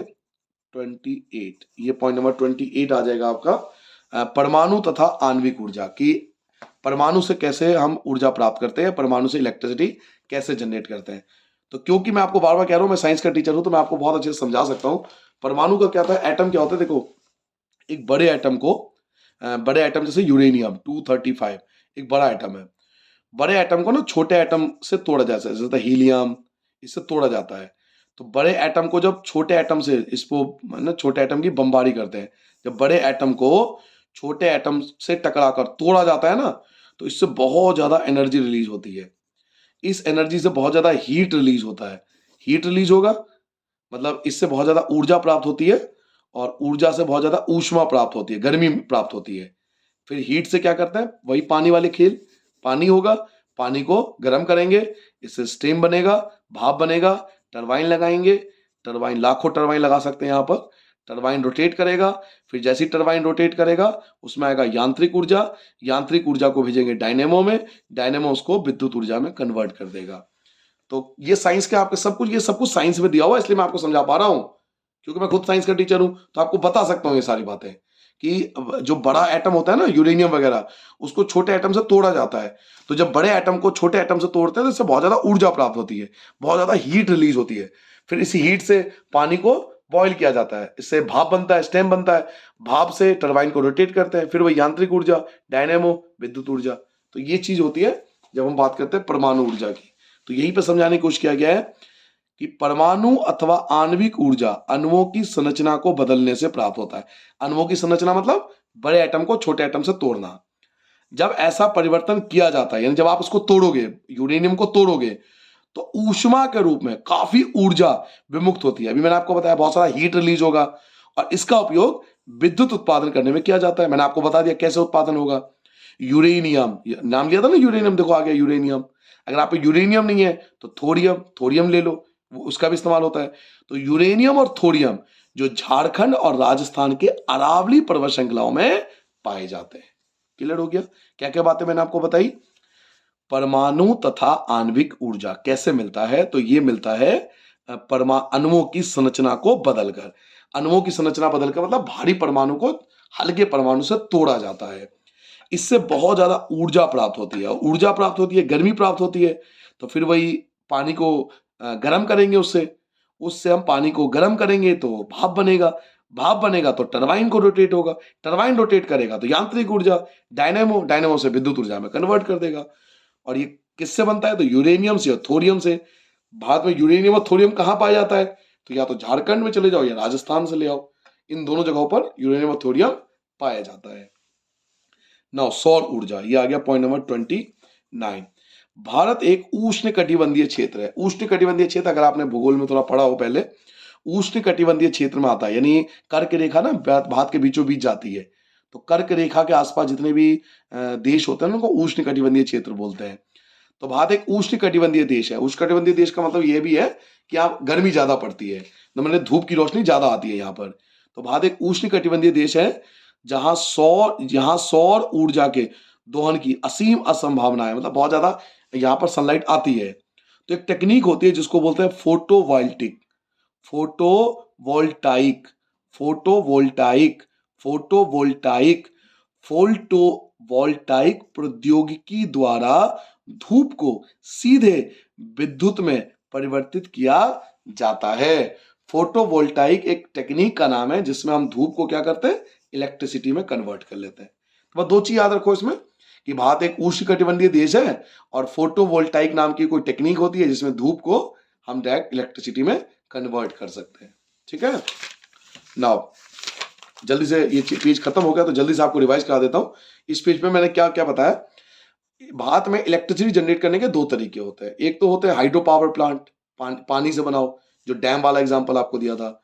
दूसरा कोयला, पेट्रोल, प्राकृतिक गैस को जलाओ, पानी को हीट करो, इससे भाप बनाओ, भाप से टरबाइन को घुमाओ, फिर यांत्रिक ऊर्जा डायनेमो से विद्युत ऊर्जा में कन्वर्ट कर देगा। इसमें मैंने परमाणु तथा आणविक ऊर्जा बताया कि परमाणु और आणविक ऊर्जा में आपको बताया कि हमें बड़े परमाणु लेने होते हैं। यूरेनियम 235 एक हैवी एटम है जिसको छोटे हीलियम वगैरह से बहुत तेजी से टकराकर तोड़ा जाता है। इससे बहुत ज्यादा ऊर्जा रिलीज होती है, यानी ताप रिलीज होती है। इस गर्मी का इस्तेमाल हम लोग करते हैं पानी को हीट करने के लिए। ताप रिलीज हो गया, इससे पानी को हम हीट करेंगे, पानी को गर्म करेंगे, इससे भाप बनेगा, भाप से टरबाइन को घुमाया जाएगा। टरबाइन लगे होते हैं बहुत सारे, लाखों टरबाइन लगाए जाते हैं यहाँ पर। टरबाइन को रोटेट करेंगे तो इससे यांत्रिक ऊर्जा उत्पन्न होगा। यांत्रिक ऊर्जा को भेजा जाएगा डायनेमो जैसे मशीन में, डायनेमो उस यांत्रिक ऊर्जा को विद्युत ऊर्जा में कन्वर्ट कर देता है। ठीक है, तो ये होता है तरीका। बाकी आप इसमें लिखा हुआ है एसएसटी है ये। तो परमाणु अथवा आणविक ऊर्जा अणुओं की संरचना को बदलने से प्राप्त होता है। अणुओं की संरचना मतलब वही है कि हैवी एटम को स्मॉलर एटम से तोड़ा जाएगा, और जब ऐसा परिवर्तन होता है ना तो ऊष्मा के रूप में बहुत सारा ऊर्जा होता है, इसका उपयोग विद्युत उत्पन्न करने के लिए किया जा सकता है। और भारत में कहा किससे बनता है ये परमाणु और आणविक ऊर्जा? तो यूरेनियम और थोरियम से। जो कहाँ मिलता है? तो झारखंड और राजस्थान के अरावली पर्वत श्रृंखला में। सौर ऊर्जा, इसमें मैंने आपको बताया भारत एक उष्णकटिबंधीय देश है जहां सौर ऊर्जा बहुत ज्यादा मात्रा में मिलती है। और फोटोवोल्टाइक एक टेक्निक का नाम है जिससे धूप को विद्युत ऊर्जा में कन्वर्ट किया जा सकता है। उसके बाद आता है पवन ऊर्जा। तो विंड मिल लगाए जाते हैं, अगर आप जाओगे गुजरात वगैरह तो आपको दिखाई देगा ये। और कर्नाटक तमिलनाडु पहुंच गए फिर तो आपको बहुत ज्यादा दिखाई देगा लाइन से लगे हुए, क्योंकि वहां हवा ज्यादा चलती है। विंड मिल बोलते हैं इसको, हिंदी में पवन चक्की बोलते हैं। पवन चक्की आपने देखा भी होगा। तो इसमें भी ये समझने से बेहतर है पहले ये समझ लो। देखिए इसमें होता क्या है कि जब हवा चलती है ना, तो ये विंड मिल है, ये विंड मिल रोटेट होता है। समझ में आ गया? जब हवा बहुत तेजी से चलती है, मैं स्पीड भी बता सकता हूं आपको, 20 किलोमीटर पर आवर। जब हवा की स्पीड 20 किलोमीटर पर आवर से ज्यादा होती है तो विंड मिल, इसे ब्लेड्स बोलते हैं। ब्लेड क्या बोलते हैं उसको? ब्लेड्स। विंड मिल की ब्लेड्स बोलते हैं। तो विंड मिल की ब्लेड रोटेट होती है। तो रोटेट होती है ना, तो फिर वही कहानी, इससे यांत्रिक ऊर्जा उत्पन्न होता है। ये रोटेट हो रही है, सेम ही तो कहानी है। टरबाइन था, यहाँ ब्लेड्स है, ब्लेड रोटेट हो रहा है। तो कोई चीज रोटेट होता है ना, यांत्रिक ऊर्जा होता है। यांत्रिक ऊर्जा को डायनेमो भेजते हैं, डायनेमो एक मशीन होती है, उसे वो विद्युत ऊर्जा में कन्वर्ट कर लेता है। ठीक है, ये होता है तरीका विंड मिल में। तो हमें सब नहीं पढ़ना है क्योंकि हम यहाँ पर एसएसटी पढ़ रहे हैं। तो बस यहाँ पे पढ़ना है कि हमें कहाँ मिलता है, भारत में पवन ऊर्जा कहाँ मिलता है। तो भारत में पवन ऊर्जा फार्म के विशाल पेटी तमिलनाडु में नागरकोइल से मदुरई तक अवस्थित है। याद रखोगे। हालांकि ये जो पवन चक्की की बात कर रहे हो ना, ये आंध्र प्रदेश में भी है, कर्नाटक में भी है, गुजरात में भी है, केरल में भी है, महाराष्ट्र में भी है, आपको लक्षद्वीप में भी मिलेगा। लेकिन मैं आपसे क्या कहता हूं कि मोस्टली पूछा जाता है कि सबसे ज्यादा कहाँ होता है। तो भारत में पवन ऊर्जा सबसे ज्यादा उत्पन्न होता है। भारत में पवन ऊर्जा फार्म के विशालतम पेटी कौन है? तो वो तमिलनाडु है। सबसे ज्यादा पवन ऊर्जा कहाँ मिलता है? तमिलनाडु में, नागरकोइल से मदुरई तक। नागरकोइल से मदुरई तक विशालतम पेटी है पवन ऊर्जा की। ये जो मेन है वो याद करो। आगे बायोगैस। अब ये बायोगैस क्या है तो मैं फिर से आपको साइंस के तरीके से समझाता हूँ। ये तो मैं समझा ही दूंगा, ये तो एसएसटी है तो मैं ये तो समझा ही दूंगा।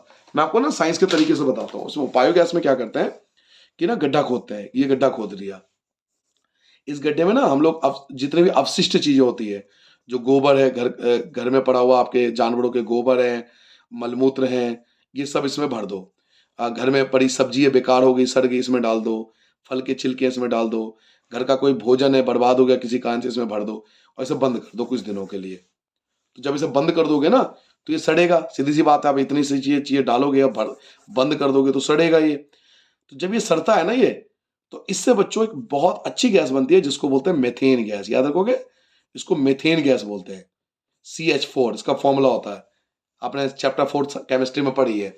यहाँ मेथेन गैस बनता है और यही मेथेन गैस पाइप के द्वारा पहुंचाया जाता है किचन में। ये मेथेन गैस पाइप के द्वारा कहां पहुंचा दिया? आपके किचन में। आप इस पे आराम से इसे कनेक्ट कर दो चूल्हे से, मेथेन गैस को, और आराम से रोटी बनाओ। क्यों?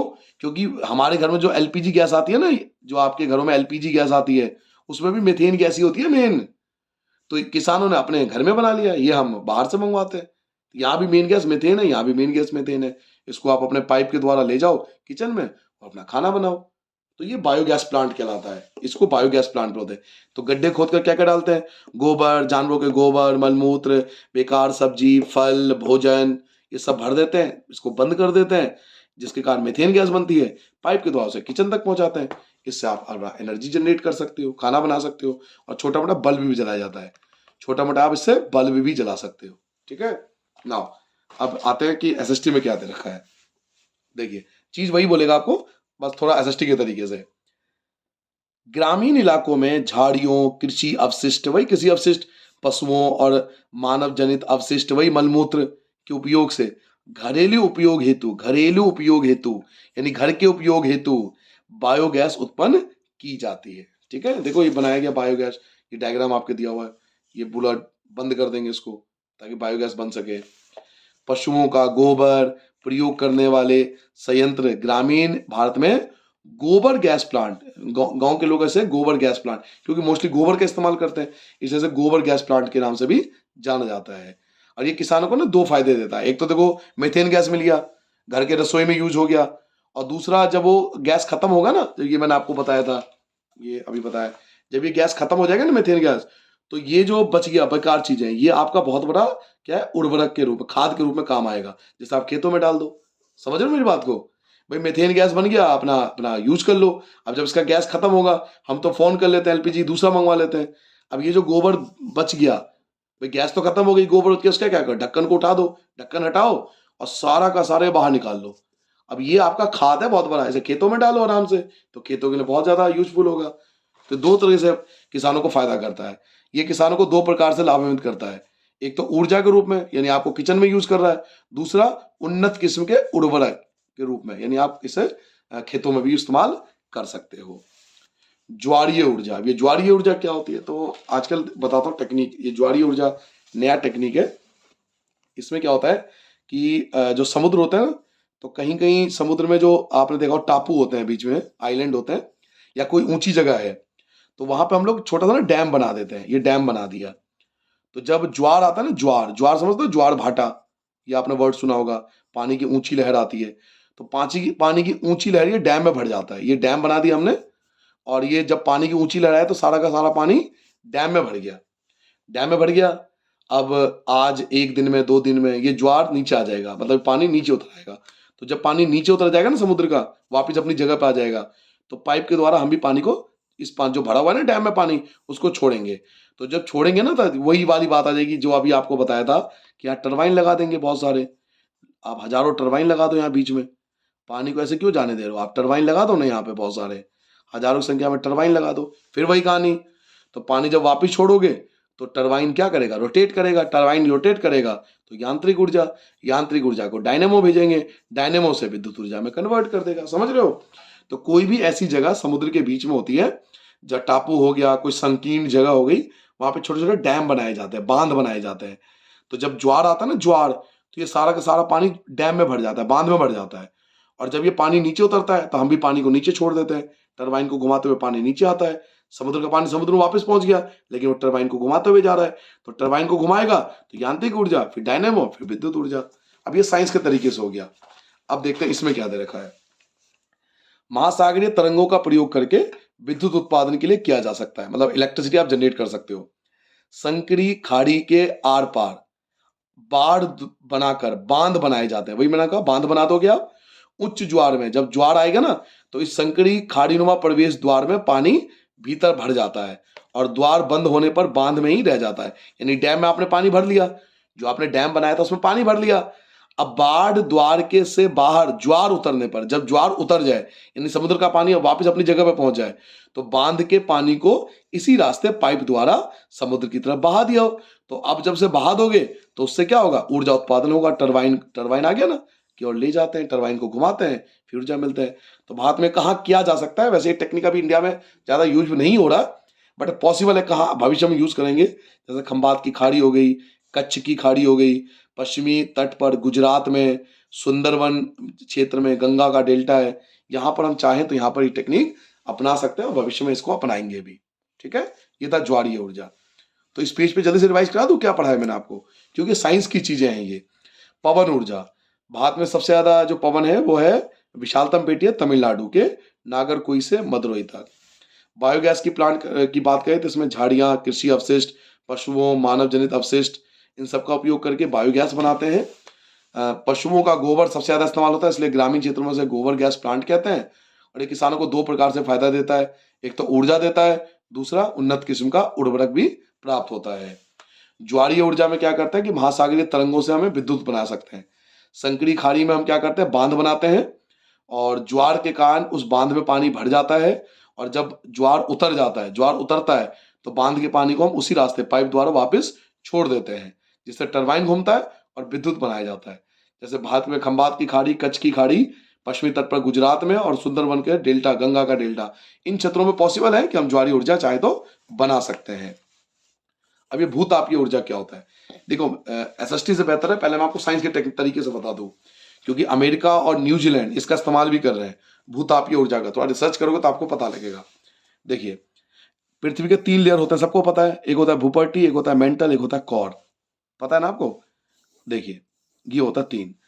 अब ये वाला हिस्सा जो है ना वो पूरी तरह से लावा है, गर्म है पूरा, और ये लावा ऊपर उठ के यहाँ तक भी आ जाता है, और यहाँ बहुत सारा पानी है। जमीन को खोदते पानी मिलता है ना, पता है ना आपको? जमीन हम खोदते हैं, पानी मिलता है ना हमें, घर में लगा होगा अगर आपके मोटर वगैरह लगे होंगे, यहाँ पानी है। तो अब क्या होता है कि वैज्ञानिक देखते हैं कि कौन सी ऐसी जगह है जहां लावा जो है वो पानी को गर्म कर रहा है। मान लो मुझे एक जगह मिल गई यहाँ पर, जिसको बोलते हैं हॉट स्पॉट। क्या बोलते हैं इसको? Hot spot. ये साइंस की भाषा बता रहा हूं मैं आपको, इसको हॉट स्पॉट बोलते हैं वैज्ञानिक भाषा में। तो वैज्ञानिक रिसर्च करते हैं कि कहाँ का पानी गर्म है। तो क्यों पानी गर्म है? क्योंकि यहाँ का लावा जो है इस पानी को गर्म कर रहा है।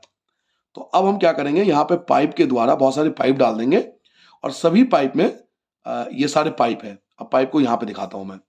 सभी पाइप में हजारों की संख्या में हम ना टरबाइन लगा देंगे। समझो बात को, सभी पाइप में हजारों की संख्या में टरबाइन लगा दिया। ये देखो सब में टरबाइन लगा दिया।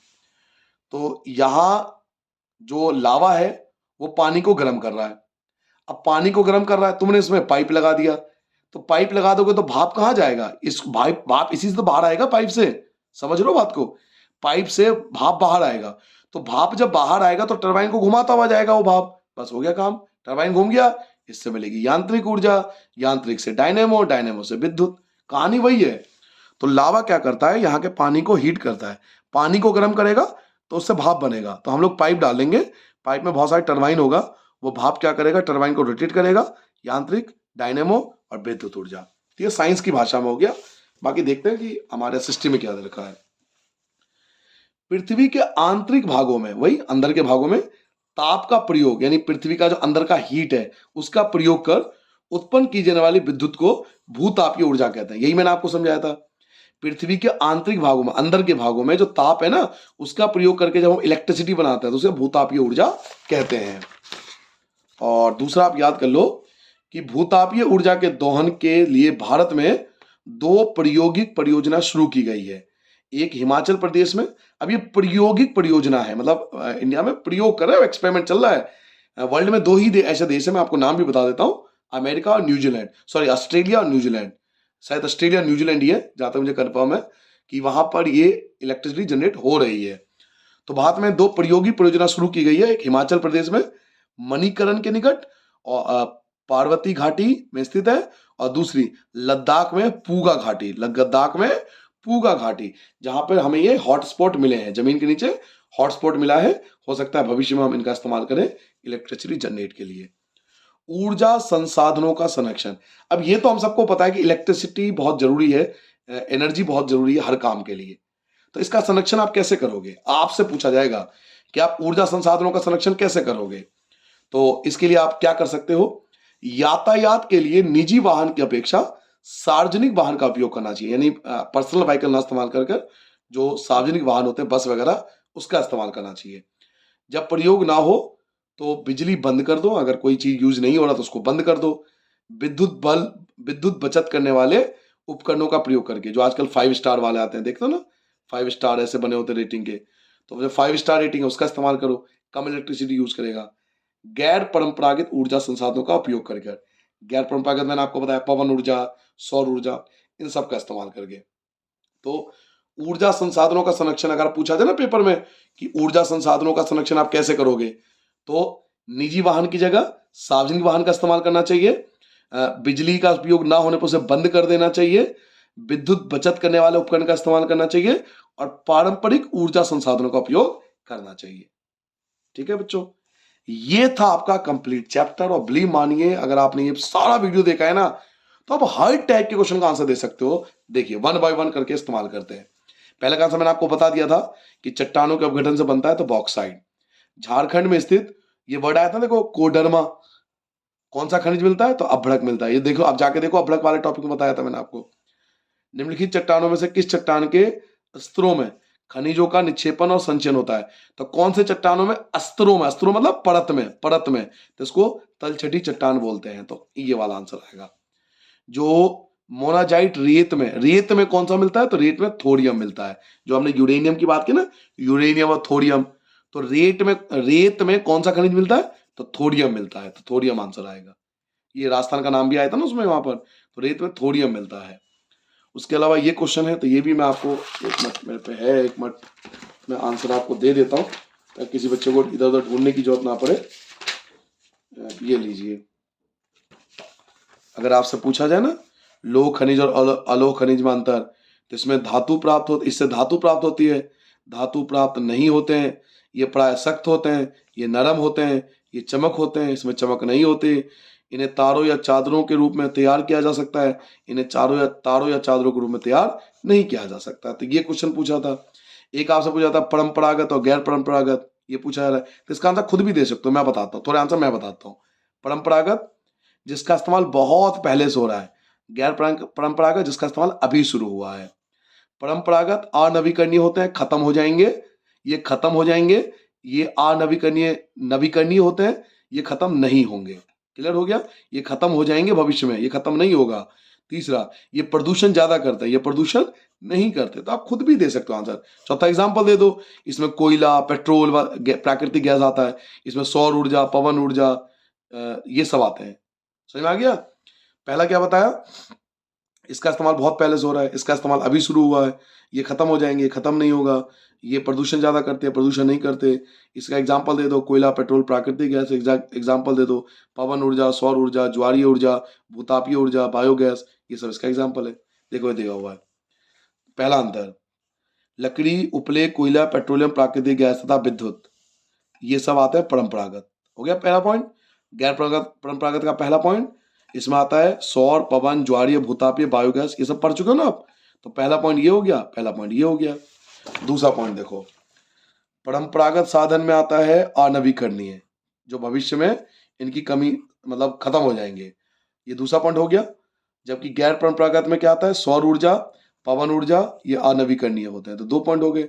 अगला, परंपरागत ऊर्जा संसाधन जीवाश्म ईंधनों का प्रयोग पर्यावरण समस्या उत्पन्न करती है, प्रदूषण होता है, जबकि गैर परंपरागत में प्रदूषण नहीं होता। तो 3 अंतर तो हो ही गए कम से कम।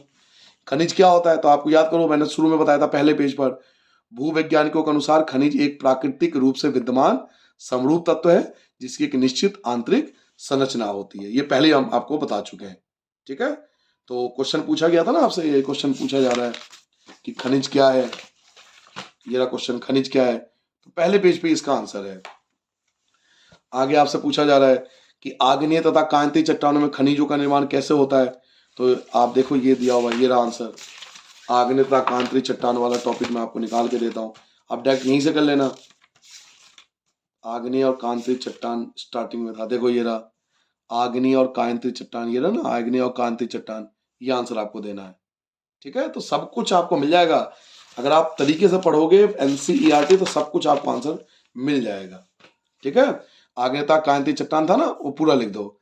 हमें खनिजों के संरक्षण की क्यों आवश्यकता है, क्योंकि अनवीकरणीय होता है। खनिजों के संरक्षण की आवश्यकता क्यों है, क्योंकि ये अनवीकरणीय है। एक बार अगर आपने इस्तेमाल कर लिया तो भविष्य में ये खत्म हो जाएंगे। ठीक है, आप खुद भी आंसर दे सकते हो, बाकी आप लिखना चाहो तो यहाँ स्क्रीनशॉट ले लो, मैं आपको स्क्रीनशॉट दे देता हूँ। ये रहा, हमें खनिजों के संरक्षण की आवश्यकता इसलिए है क्योंकि यह संसाधन सीमित है, अनवीकरणीय। यही मैंने आपसे कहा था, संसाधन निर्माण में लाखों वर्ष लग जाए, क्योंकि अगर एक बार खत्म हो जाएगा तो दोबारा आप बना नहीं पाओगे, इसलिए इसका संरक्षण जरूरी है। एक क्वेश्चन पूछा था, भारत में कोयले का वितरण, तो कोयले का वितरण बता दो ना, क्या क्वेश्चन है, भारत में कोयले का वितरण का वर्णन कीजिए। तो पूरा समझा दो ना कोयले का वितरण, ये तो रहा आंसर। देखो ये देखो, मैं आपको पूरा आंसर दिखाता हूँ। कोयले का वितरण, कोयला कहाँ है, ये रहा, देखो ये रहा कोयला। पहला पॉइंट लिख दो, कोयला बना कैसे, फिर उसके प्रकार बात हो, लिग्नाइट, लिग्नाइट कहाँ पाया जाता है ये भी बताया था मैंने आपको। बिटुमिनस कोयला कहाँ पाया जाता है ये लिख दो। एंथ्रेक्स कहाँ पाया जाता है ये बता दो। 2 प्रकार के शेल बता दो, गोंडवाना शेल और टर्डिस शेल। और गोंडवाना शेल में कौन आता है, टर्डिस शेल में कौन आता है, देखो ना सब कुछ है। ये सारे पॉइंट लिखने हैं आपको, ये सारे पॉइंट लिखने हैं, ये उसके बाद ये सब पॉइंट आप जो आप पढ़ रहे हो ना, यही सब लिखना है, यही एज इट लिखना है। बेस्ट आंसर होगा आपका, क्योंकि आपने एनसीईआरटी का आंसर दिया है। भारत में सौर ऊर्जा का भविष्य उज्जवल है, क्यों, तो दे दो आंसर। उष्णकटिबंधीय बताया था, भारत एक उष्णकटिबंधीय देश है, यहाँ सौर ऊर्जा के दोहन की असीम संभावनाएं हैं। तो ये आंसर आपको देना है, ये आप लिख सकते हो कि भारत में सौर ऊर्जा का संभावना क्यों है, क्योंकि भारत एक उष्णकटिबंधीय देश है, यहाँ धूप ज्यादा पड़ती है, ये इसका आंसर है। तो आपने क्या देखा कि अगर एनसीईआरटी को ढंग से कर लिया जाए तो हर चीज, हर क्वेश्चन का हम आंसर इजीली दे सकते हैं, चाहे कैसा भी पेपर हो। तो ये था बच्चों कंप्लीट चैप्टर आपका खनिज तथा ऊर्जा संसाधन। आई होप आपको वीडियो जरूर पसंद आया होगा, ऐसे पढ़ते रहिए। देश का नाम रोशन करिए और आगे बढ़िए। थैंक यू, धन्यवाद। मिलते हैं नेक्स्ट चैप्टर में नए वीडियो के साथ, नए एनर्जी के साथ। तब तक जय हिंद।